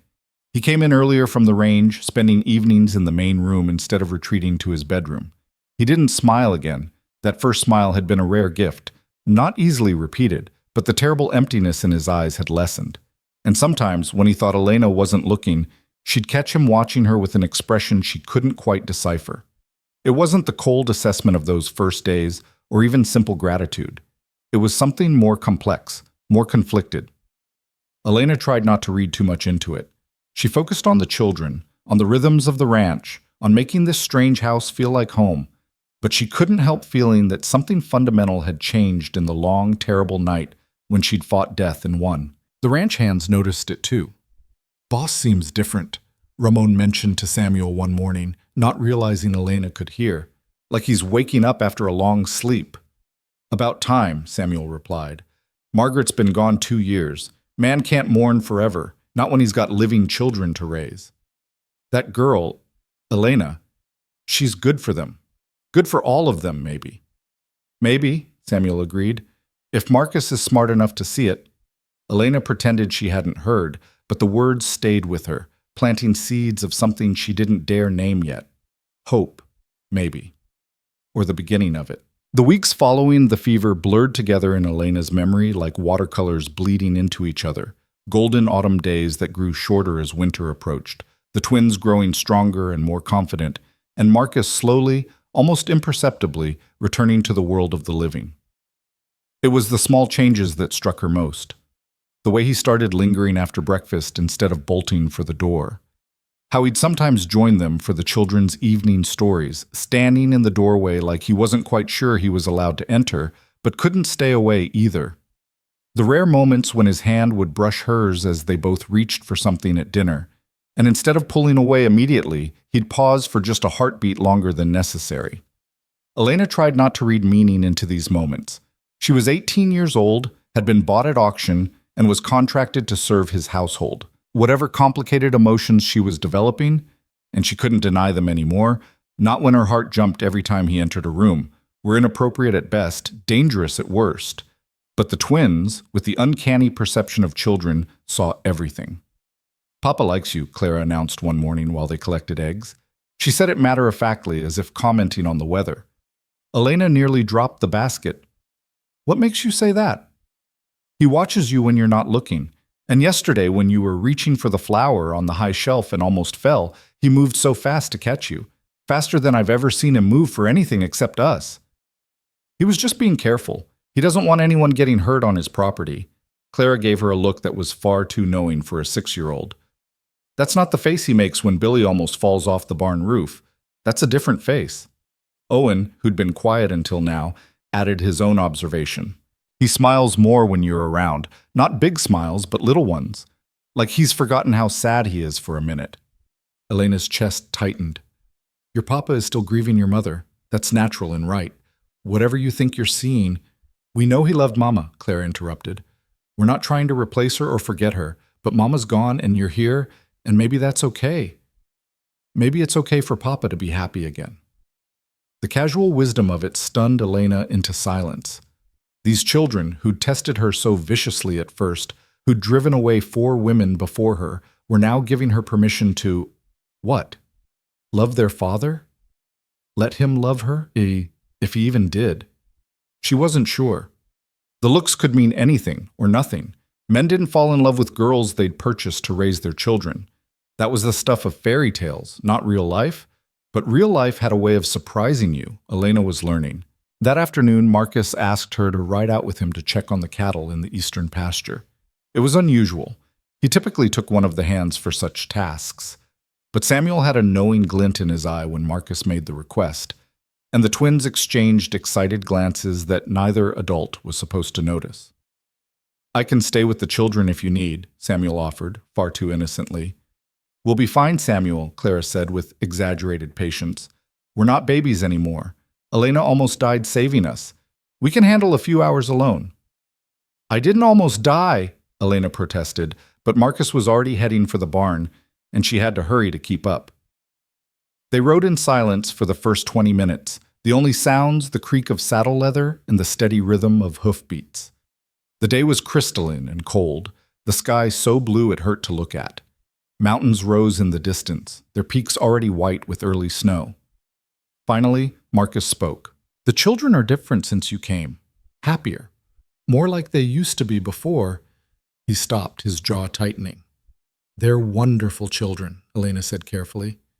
They just needed someone to see past the armor. 4 women before you tried. All of them gave up. Maybe they didn't understand what grief does to people, especially children. Elena guided Sweet Pea around a fallen log. When my mother died, I was angry for months. I said terrible things to my father, things I regretted later. I tested him constantly, pushing to see if he'd abandon me, too. He never did, even though I made it hard. Marcus glanced at her, something shifting in his expression. I didn't know that. About your mother. There's a lot you don't know about me, Mr. Hale. You never asked. The words came out sharper than she'd intended, carrying months of accumulated hurt. All the times he'd treated her as invisible, as furniture, as a tool purchased for a specific purpose and nothing more. Marcus's hands tightened on the reins. You're right. I didn't ask. I didn't want to. He stopped, seeming to struggle with something. I didn't want to see you as a person. It was easier to keep you at a distance, safer. Safer for whom? For me. The admission was quiet but devastating. Everyone I let close to me either leaves or dies. Margaret, my parents, even my brother to disease 5 years back. I wasn't ready to risk that again. Elena's anger dissolved, replaced by something achingly tender. So you've been living at arm's length from everyone, even your own children. I know. His voice was rough. I know, and it's wrong, and I've been trying. Since that night with the fever, I've been trying to do better, to be present instead of just existing. I've noticed, Elena said softly. So have Owen and Clara. They reached the eastern pasture, where cattle grazed peacefully on the brown grass. Marcus dismounted and checked the fence line, testing posts for stability. Elena watched him work, noting the competence in his movements, the care he took even with mundane tasks. This was a man who took pride in his work, who built things to last.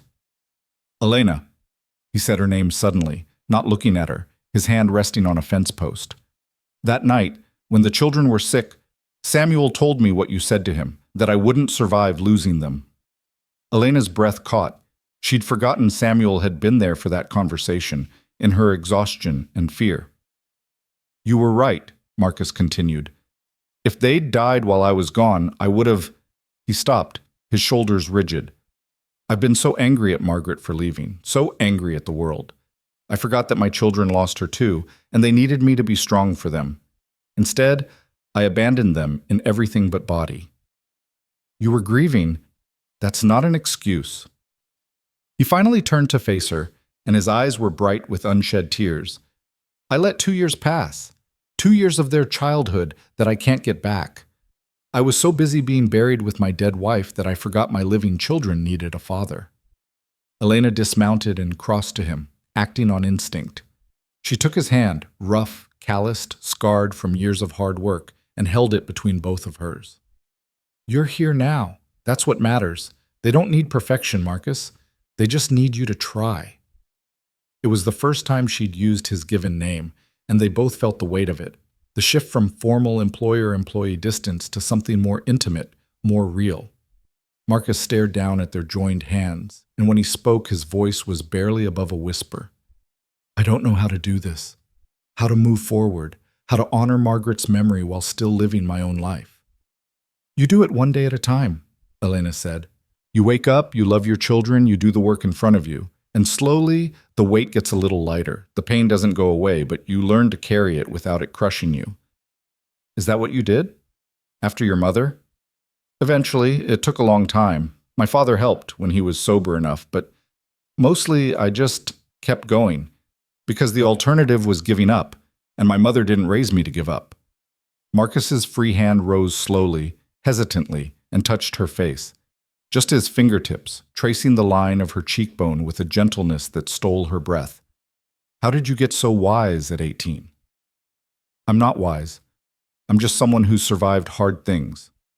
Elena's heart was thundering so hard she was sure he could hear it. Like you, like your children. We're all survivors here. Elena, He stopped, his hand dropping away. The moment broke, and he stepped back, shaking his head. I'm sorry. I shouldn't have. That was inappropriate.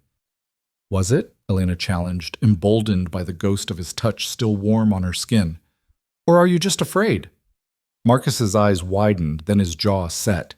You're 18 years old. I'm 15 years older than you. I bought you at an auction because you had no other choice. Any feelings you think you have? Don't you dare, Elena interrupted, her voice shaking with sudden fury. Don't you dare tell me what I feel. Yes, you bought me. Yes, I was desperate. But that was months ago, and I've stayed because I chose to, because I love your children and this ranch. And she stopped herself just in time, but they both knew what she'd been about to say. And, Marcus pressed, his voice rough. Elena lifted her chin, meeting his eyes directly. And you. I love you, Marcus Hale. I didn't plan to. I didn't want to, but somewhere between the auction block and the fever night and every day in between I fell in love with you. So don't insult me by suggesting I don't know my own heart. The words hung between them like smoke, impossible to take back. Elena waited, her pulse racing, terrified and exhilarated in equal measure. Marcus stared at her like she'd spoken a foreign language. Then, slowly, his expression crumbled, not with rejection, but with something far more complicated. You can't love me. I'm broken, Elena. You're a widower who's been grieving. You're a father trying to find his way back to his children. You're a man who saved me from something terrible, whether you meant to or not. Elena took a step closer. You're not broken. You're healing. There's a difference. I regret it, Marcus said suddenly, fiercely. The way I brought you here. If I could go back, I'd do it differently. I'd court you properly, give you choices, treat you with the respect you deserved, not buy you like livestock and expect you to be grateful. I'm not asking you to erase the past. I'm asking you to look at the present, at who we are now, not who we were then. Marcus reached for her again, both hands cupping her face this time, his touch reverent and desperate. I don't deserve you. You should be with someone young and whole, someone who hasn't been hollowed out by grief, someone who can give you a real life. Not, I don't want someone else, Elena said firmly. I want you, exactly as you are. Grief, scars, broken pieces and all. Because I've seen you with your children. I've seen you fight to come back to life even when it hurts. I've seen your strength and your vulnerability and your impossible stubborn pride, and I love all of it. Elena. Her name on his lips was prayer and plea and promise all at once. I'm terrified of this. Of you. Of what it means to let someone in again. I know. I'm terrified too, but maybe that's okay. Maybe love is supposed to be a little bit terrifying. Marcus pulled her closer, resting his forehead against hers. They stood like that for a long moment, just breathing the same air, letting the truth of what had been spoken settle into their bones. I think I've been falling in love with you since that night with the fever, Marcus admitted quietly. Watching you fight for my children like they were your own. Seeing the way you refused to give up even when it seemed hopeless. You were magnificent and brave, and I realized, his voice broke. I realized I wanted to be brave too. For them. For you. You are brave, Elena whispered. You're here, aren't you? Opening your heart again even though it terrifies you.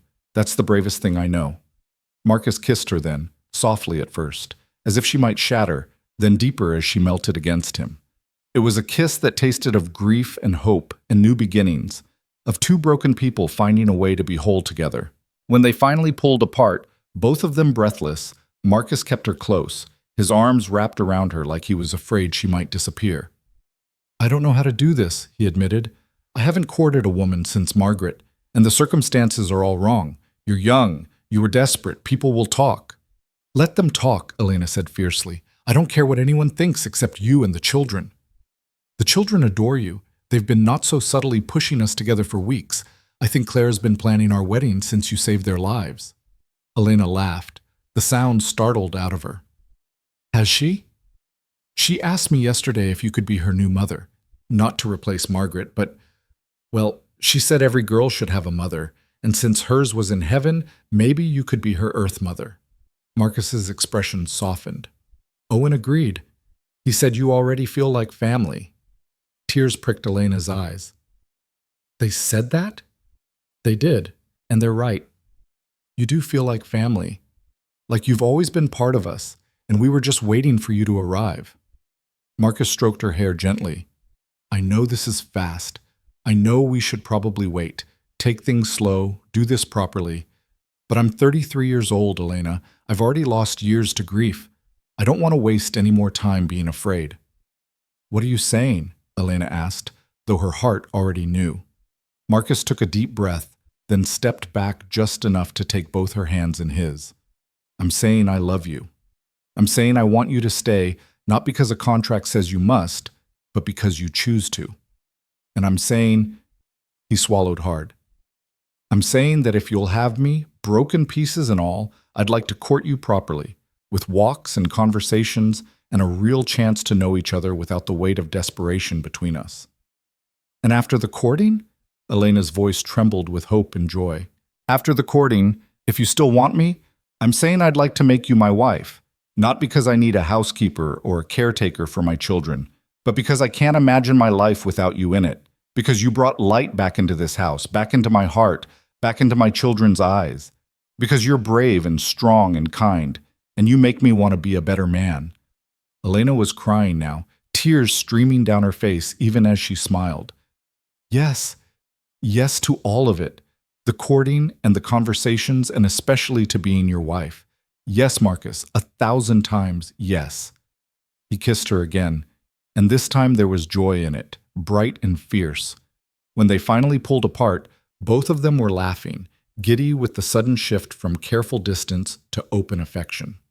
We should head back, Marcus said reluctantly, before the twins send out a search party. Or worse, before Samuel comes looking and gives me that knowing look of his.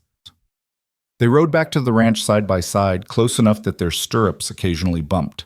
The silence between them was different now, warm and comfortable, full of shared understanding. Every so often, Marcus would glance at her with an expression that made Elena's heart skip, and she'd grin back like a fool. The ranch came into view as the sun began its descent toward the mountains. Elena could see smoke rising from the chimney, the warm glow of lamplight already visible in the windows. It looked like home, felt like home, in a way nowhere had since her mother died. As they dismounted at the barn, Owen and Clara burst from the house and came running. "Did you tell her?" Clara demanded, skidding to a stop in front of her father. "Did you finally tell her?" Marcus raised an eyebrow. "Tell her what?" "Papa!" Owen groaned. "Don't play dumb. Did you tell her you love her?" Marcus glanced at Elena, his lips twitching with amusement. "I might have mentioned something along those lines." "And?" Clara bounced on her toes with impatience. "What did she say?" "She said yes," Elena answered, crouching down to their level. "Your papa asked if he could court me properly, and I said yes." The twins erupted into cheers, throwing themselves at Elena and Marcus both, creating a tangle of arms and laughter. Samuel appeared on the porch, took one look at the scene, and smiled with deep satisfaction. "About damn time," he called out. "I was starting to think you two would dance around each other until winter." Marcus shot him a look, but couldn't quite hide his own smile. "Don't you have work to do, old man?" "Nope. Already finished so I could watch this unfold. Billy owes me $5. He bet it would take you another month to work up the courage." "You were betting on us?" Elena asked, torn between amusement and embarrassment. "Everyone on the ranch was betting on you," Samuel admitted cheerfully. "Even Ramon put money down, and he's usually too sensible for that sort of thing." That evening, after dinner and stories, and after the twins were finally asleep, Elena and Marcus sat together on the porch in the cold night air. Marcus had draped a blanket around her shoulders and kept his arm around her waist, and Elena leaned into his warmth with a contentment she'd never imagined feeling. "Tell me about her," Elena said softly. "About Margaret. I want to know who she was." Marcus was quiet for a long moment, and Elena wondered if she'd pushed too far. But then he began to speak, his voice low and thoughtful. "Margaret was the daughter of the town school teacher, smart as a whip, stubborn as a mule, and she could outride half the men in the county. I was 21 when I met her, fresh off building this ranch with money I'd saved working other people's land. She was 18, same age you are now." He paused, the irony not lost on either of them. "I courted her for a year before her father would let me marry her. He thought I was too rough, too uneducated. But Margaret saw something in me, something worth taking a chance on." "She sounds wonderful," Elena said honestly. "She was. She made this house a home, planted those rose bushes by the front steps, hung curtains in every window, filled the place with laughter. The twins were born here, right upstairs in our bedroom. She was so strong through the whole thing, even when things got difficult." His voice thickened. "The fever started a week after they were born. The doctor said it was common, that most women recovered. But Margaret didn't. She got better for a while, almost 2 years. We thought she'd beaten it. Then it came back, and this time," Elena squeezed his hand, "you don't have to continue if it hurts too much." "No, I want to. You should know." Marcus took a shaky breath. "She knew she was dying near the end. She made me promise to take care of the children, to not let grief destroy me. She said—" His voice broke, and he had to pause. "She said she wanted me to find love again someday, that she didn't want me to be alone forever. I was so angry at her for saying it, like she was giving up. But now I think maybe she knew me better than I knew myself. She knew I'd try to bury myself with her if she didn't make me promise otherwise." "She loved you very much," Elena said. "She did. And I loved her. I still do, in a way. But it's different now. The grief isn't so sharp. And when I look at you—" He turned to face her, his eyes reflecting starlight. "When I look at you, I don't feel guilty for feeling happy. I feel like maybe Margaret would approve. Like maybe this is what she meant when she asked me to keep living." "I think she would approve," Elena said softly. "Because I'll take care of her children like they're my own. Because I'll make you happy if you'll let me. Because I'll honor her memory by giving this family the love and life she wanted for you." Marcus pulled her close, pressing a kiss to her temple. "How did I get so lucky? To be rescued by the very person I thought I was rescuing."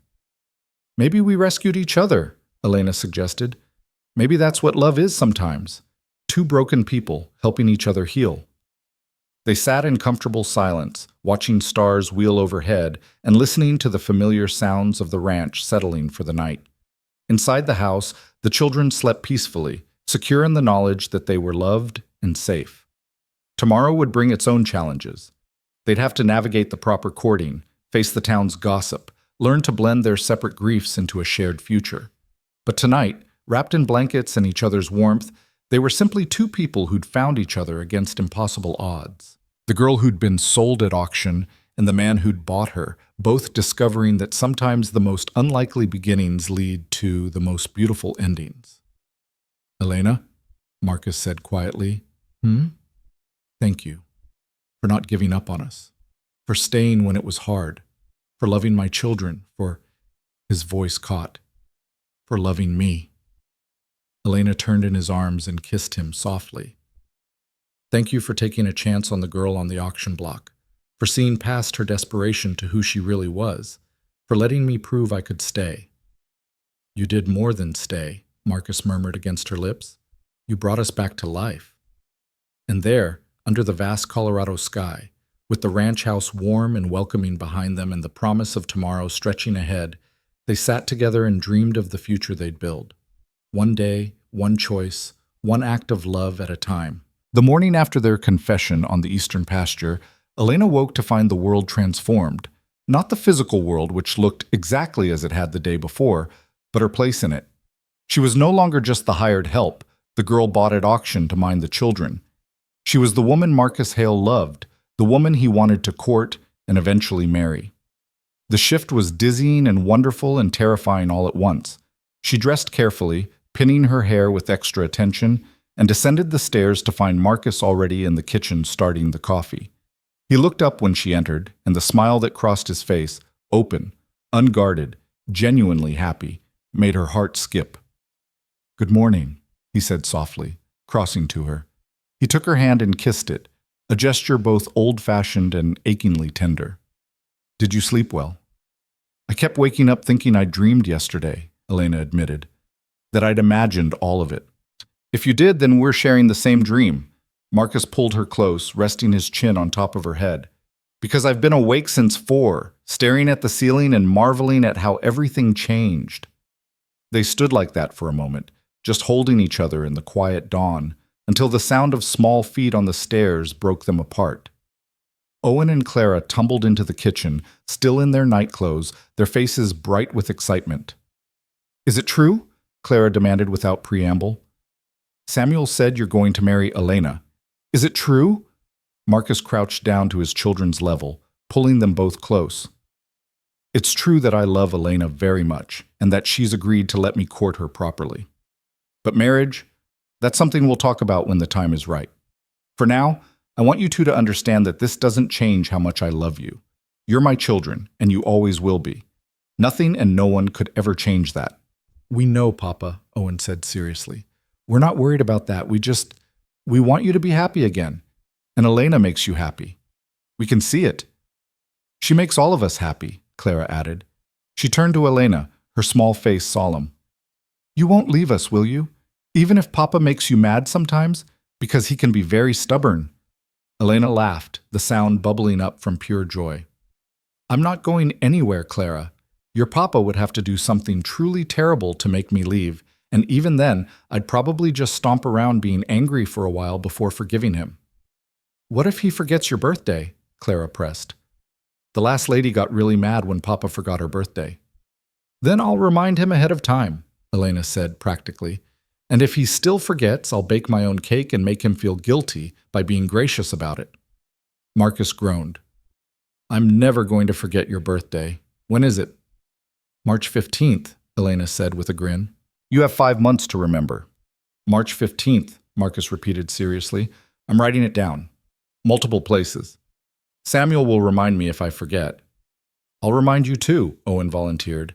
"Every day for a week before." The easy banter, the laughter, the feeling of being a real family instead of just people living in the same house. It was everything Elena had hoped for and more. She made breakfast while Marcus helped the twins get dressed, and when they all sat down to eat together, the atmosphere was lighter than it had been since she'd arrived. After breakfast, Marcus announced he had to ride into town for supplies. "Come with me," he said to Elena, low enough that only she could hear. "I want people to see us together. Start getting used to the idea." Elena's stomach fluttered with nervousness. The town, The place where she'd been auctioned off like cattle less than 2 months ago. The people who'd watched her humiliation, who'd known her father's debts and her desperation. What would they say when they saw her returning as Marcus Hale's intended? "I don't know if that's a good idea," she said hesitantly. "People talk. They'll have opinions about us." "Let them talk," Marcus said firmly, echoing her own words from the day before. "You're not that desperate girl on the platform anymore, Elena. You're a strong woman who's earned her place here. And anyone who doesn't see that can answer to me." The fierce protectiveness in his voice made her brave. "All right, I'll come." Samuel agreed to watch the twins, who were disappointed not to come along but mollified when Elena promised to bring back peppermint sticks from the general store. The ride to town took an hour, and Marcus spent most of it telling Elena stories about the ranch's early days, about building the house log by log, about the first winter when he'd nearly frozen to death in a storm and Margaret had saved him by sheer force of will. She was practical like that, he said with a small smile. No patience for dramatic suffering. She'd tell me to stop being foolish and get myself inside where it was warm. I think that's what I loved most about her. She kept me grounded. "I'm not very practical," Elena admitted. "I tend to feel things too deeply, get carried away by emotion." "I know," Marcus said, and there was affection in his voice. "That's one of the things I love about you. You feel everything so intensely, joy, sorrow, love. It's like you're fully alive in a way most people aren't. Being around you reminds me to feel things too, instead of just existing." They reached the town mid-morning when the main street was busy with people going about their business. Elena felt every eye turn toward them as they rode down the street together, saw the whispers start, the nudges and speculative looks. Marcus kept his chin high and his hand steady on the reins, radiating the quiet confidence of a man who knew his own worth and didn't care what others thought. They stopped at the general store first. Mr. Dalton, the same man who'd arranged Elena's auction, looked up from behind the counter and his eyes widened with surprise. "Marcus Hale, Miss Ward, didn't expect to see you two together." "It's just Elena," she said quietly, meeting his gaze directly. "And I'm here helping Mr. Hale with his shopping." "I see." Dalton's tone was heavy with implication. "Working out well, is it? The arrangement?" "Better than well," Marcus said, his voice carrying a note of warning. "Elena's become indispensable to my household. My children adore her, and frankly, I don't know what we did before she arrived." Dalton's expression shifted, calculation moving behind his eyes. "Is that so? Well, good to hear. Some folks were wondering if she'd last longer than the others." "She's not like the others," Marcus said flatly. "Now, I need supplies: coffee, flour, sugar, beans, salt pork, and Elena would like some peppermint sticks for the children." They completed their shopping in tense silence, Dalton watching them both with undisguised curiosity.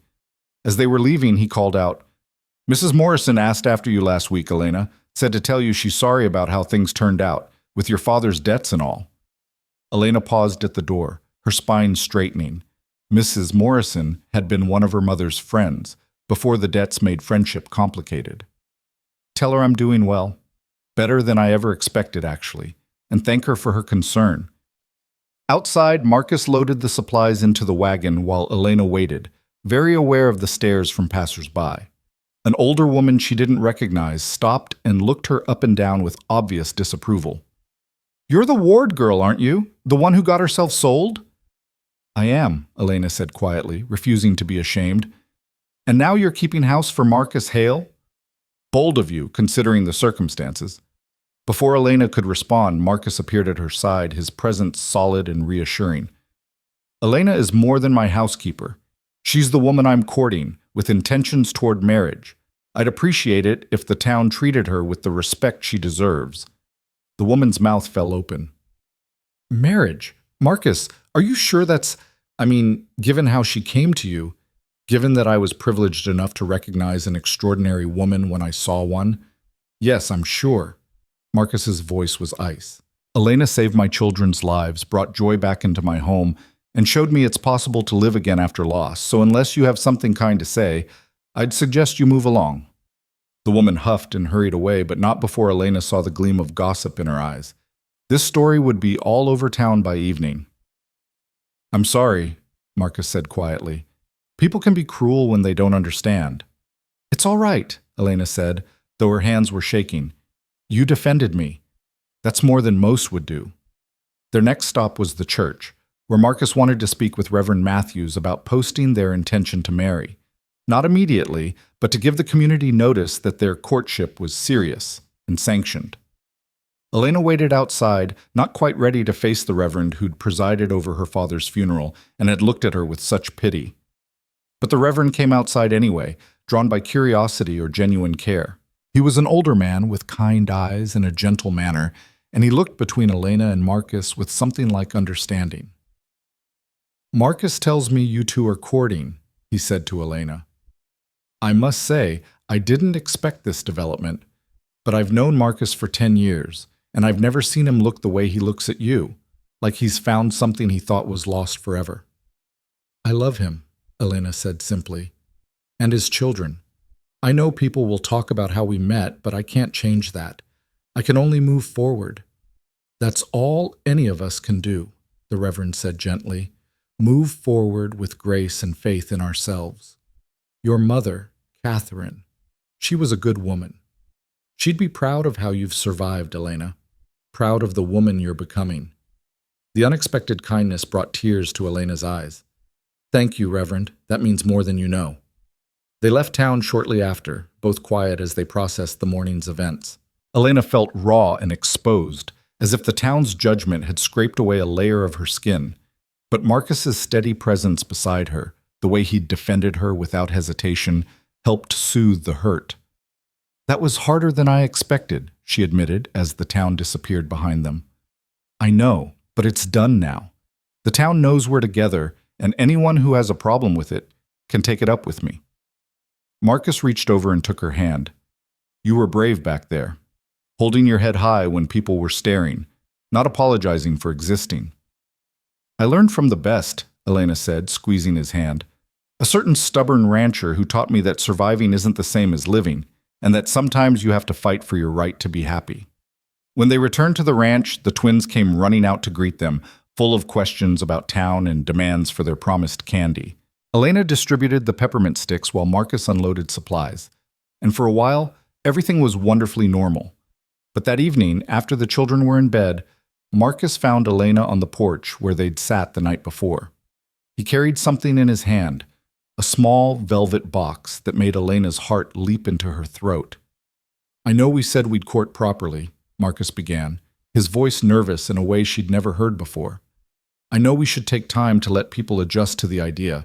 But, Elena, I'm 33 years old, and I've already wasted 2 years being half dead. I don't want to waste another day not being clear about my intentions. He opened the box to reveal a simple gold ring with a small diamond, nothing ostentatious but beautiful in its simplicity. This was my grandmother's ring. Margaret wore it for a while, but it never quite fit her, so she got her own. I've been saving it, thinking maybe someday... He stopped, took a breath. Elena Ward, I'm not asking you to marry me tomorrow. I'm asking if you'll accept this ring as a promise that when we've courted properly and you're absolutely certain this is what you want, I'll ask you properly and you'll have the wedding you deserve. Will you accept my promise? Elena's vision blurred with tears. Yes. Yes, Marcus, I accept your promise. He slipped the ring onto her finger, a perfect fit, like it had been waiting for her all along. Then he pulled her into his arms and kissed her with a tenderness that spoke of forever, of home, of two broken people choosing to be whole together. The weeks that followed were a blur of happiness punctuated by hard work and the slow process of building a real relationship. Marcus courted Elena the way he'd promised, with walks around the ranch, long conversations after the children were asleep, stolen moments of affection when no one was watching. They learned each other's histories, their hopes and fears, their quirks and preferences. Elena learned that Marcus was afraid of thunderstorms because one had killed his brother, that he could play the harmonica but was too shy to do it in front of people, that he liked his coffee black and his eggs scrambled and he couldn't stand the taste of onions. She learned about his dreams for the ranch, his hope to build something that would last generations, to give his children a legacy of hard work and honest living. Marcus learned that Elena sang while she cooked, that she was terrified of spiders but would face down any other creature without flinching, that she'd taught herself to read from her mother's Bible and had a hunger for books that the ranch's small collection couldn't satisfy. He learned about her dreams too, modest dreams of a home filled with love and laughter, of children who felt safe and valued, of being part of something bigger than herself. The twins watched it all with satisfaction, occasionally inserting themselves into their father's courtship with helpful suggestions. Clara insisted that Marcus needed to bring Elena flowers at least once a week, and Owen reminded him regularly about the importance of compliments. Their interference was obvious and adorable, and both Marcus and Elena found themselves laughing more than they had in years. Winter arrived properly in late November, bringing snow that transformed the valley into a wonderland of white. The ranch work shifted to winter rhythms, feeding livestock, maintaining buildings, preparing for the hard months ahead. Elena learned to bake bread in larger quantities, to preserve meat, to manage a household that needed to be self-sufficient for weeks at a time. It was during a fierce snowstorm in early December that Clara made her announcement at dinner. "Papa, when you and Elena get married, will she be our real mother?" The question hung in the air, heavy with meaning. Marcus set down his fork carefully, glancing at Elena before answering. "What do you think about that, Clara?" "I think," Clara's small face scrunched up with concentration, "I think Mama will always be our mother in heaven. We'll always love her and remember her. But Elena is our mother here on earth. She takes care of us and loves us and stays, even when we're difficult. That makes her our real mother, too. Is that okay?" Owen nodded vigorously. "It's more than okay. We already told Elena we love her. We want her to be our mother for real, with a wedding and everything." Marcus's eyes were suspiciously bright. "If that's what you want, and if Elena agrees, then yes. She'll be your mother in every way that matters." "I do agree," Elena said softly, reaching across the table to take both children's hands. "I would be honored to be your mother. Not to replace the mother you lost, but to be the mother you have now. To love you and guide you and be here for you, always." Clara launched herself from her chair and into Elena's arms, sobbing with happiness and relief. Owen followed more quietly, but his tears were just as real. Marcus wrapped his arms around all three of them, and for a long moment they stayed that way, a family forged not by blood alone but by choice and love and the determination to heal together. That night, after the children were finally settled and sleeping peacefully, Marcus and Elena returned to their spot on the porch despite the cold. Snow fell gently around them, muffling all sound, creating a world that felt small and intimate and perfect. "I think it's time," Marcus said quietly. "We've courted for nearly 6 weeks. The children want this. The town's had time to adjust, and He turned to face her, taking both her hands in his. "I don't want to wait anymore, Elena. I want you to be my wife. I want to wake up next to you every morning and fall asleep beside you every night. I want to build a life with you, raise those children together, grow old on this ranch with you by my side. Will you marry me? Truly and completely, not as a promise but as a vow." Elena had known this moment was coming, had imagined it 100 times. But the reality of it, the earnest hope in Marcus's eyes, the weight of the ring on her finger, the knowledge that saying yes meant forever, took her breath away. "Yes," she said, the word coming out as barely more than a whisper. "Yes, Marcus. I'll marry you. Today, tomorrow, whenever you want. Just yes."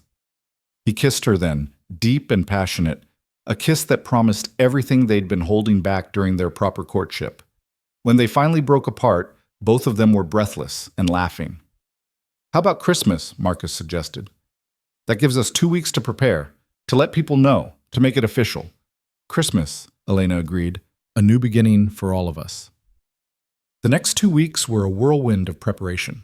Samuel and the ranch hands built additional furniture for the house, understanding without being told that Elena would be moving into Marcus's room after the wedding. The twins helped Elena sew a proper dress. Nothing fancy, just a simple cream-colored gown that made her feel beautiful. Marcus rode to town multiple times, arranging for the Reverend to perform the ceremony at the ranch, inviting the few friends and neighbors he genuinely cared about. On Christmas Eve, Elena stood in her small room for the last time, looking at herself in the mirror. The girl who'd stood on the auction platform 4 months ago was gone, replaced by a woman who knew her own worth, who'd fought for her place in the world and won. Her hair was pinned up with wildflowers Samuel had somehow procured despite the season. The ring on her finger caught the lamplight, glinting like a promise kept. A soft knock at the door announced Clara and Owen, both dressed in their best clothes, their faces shining with excitement. "You look beautiful," Clara breathed. "Like a princess, but better because you're real." "Are you ready?" Owen asked. "Papa's waiting downstairs, and he looks really nervous." Elena laughed, her own nervousness evaporating. "I'm ready.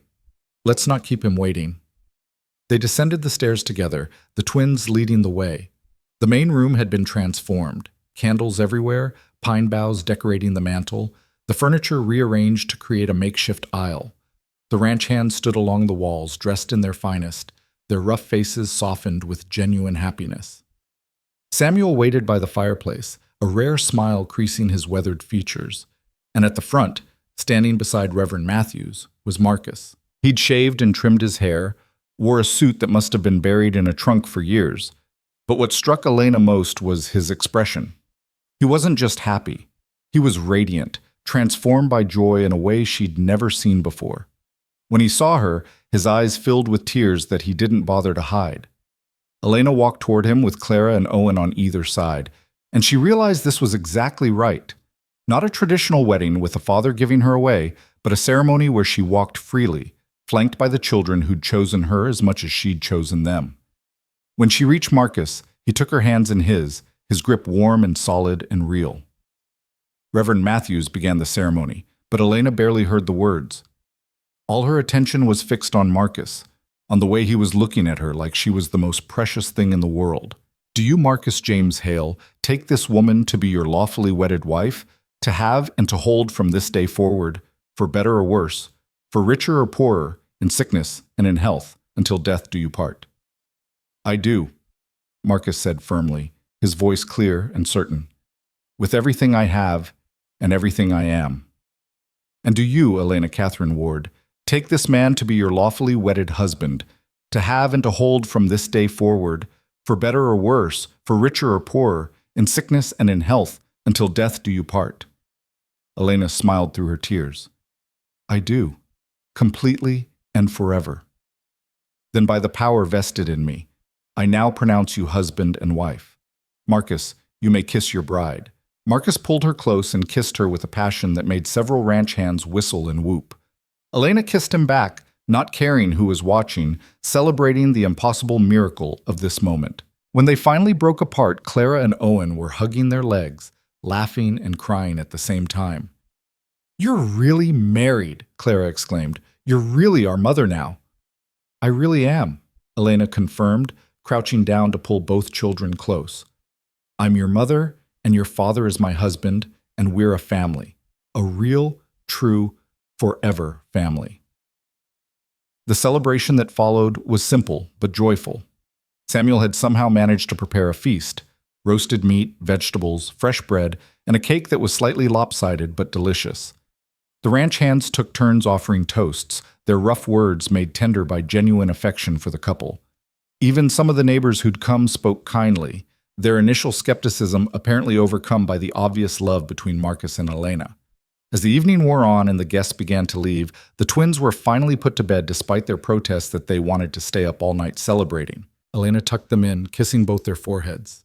"Thank you for giving me a chance," she whispered, "for not giving up on me even when you wanted to, for choosing to love me." "We loved you before Papa did," Clara said sleepily. "We knew you were special from the beginning. We just had to make sure you'd stay." "I'm staying," Elena promised. "Forever and always, I'm staying." When she returned downstairs, she found Marcus banking the fire, the house finally quiet. He looked up as she approached, and the expression on his face made her breath catch. It was desire and love and gratitude all mixed together, and it was directed entirely at her. "Hello, wife," he said softly. "Hello, husband," she replied, her heart full to bursting. He crossed to her and swept her into his arms, carrying her toward their bedroom, no longer his alone, but theirs. "I love you, Elena Hale. I loved you when I saw you on that platform, even though I didn't recognize it. I loved you when you fought death for my children. I loved you when you called me on my grief and demanded I live again. And I'll love you every day for the rest of my life. I love you too, Elena said, her arms around his neck. You saved me, Marcus. Not just from Morrison or the auction, but from a life without purpose or joy. You gave me a home, a family, a reason to wake up grateful every morning. We saved each other, Marcus corrected, echoing her words from months ago. And now we get to live the life we've built together. Later, lying in the darkness with Marcus's arms around her and the sound of the children sleeping peacefully down the hall, Elena thought about the journey that had brought her here. The auction block had felt like the end of everything, her dignity, her future, her very self. She'd thought she was being sold into servitude, into a life of mere survival. Instead, she'd found everything she'd never known to look for. A man whose broken heart matched her own. Children who needed her as much as she needed them. A purpose that went beyond simply existing. She thought about the girl she'd been 4 months ago, standing on that platform with her spine straight and her hope dying. If she could go back and tell that girl what was waiting for her, that she'd be loved, cherished, chosen, would that girl have believed her? Probably not. But that was the beauty of it. Sometimes the best things in life came from the most unlikely places, from moments of desperation that transformed into moments of grace. What are you thinking about? Marcus murmured, his breath warm against her hair. How far we've come, Elena said softly. How different everything is from what I expected. Better or worse? So much better, better than I ever dreamed possible.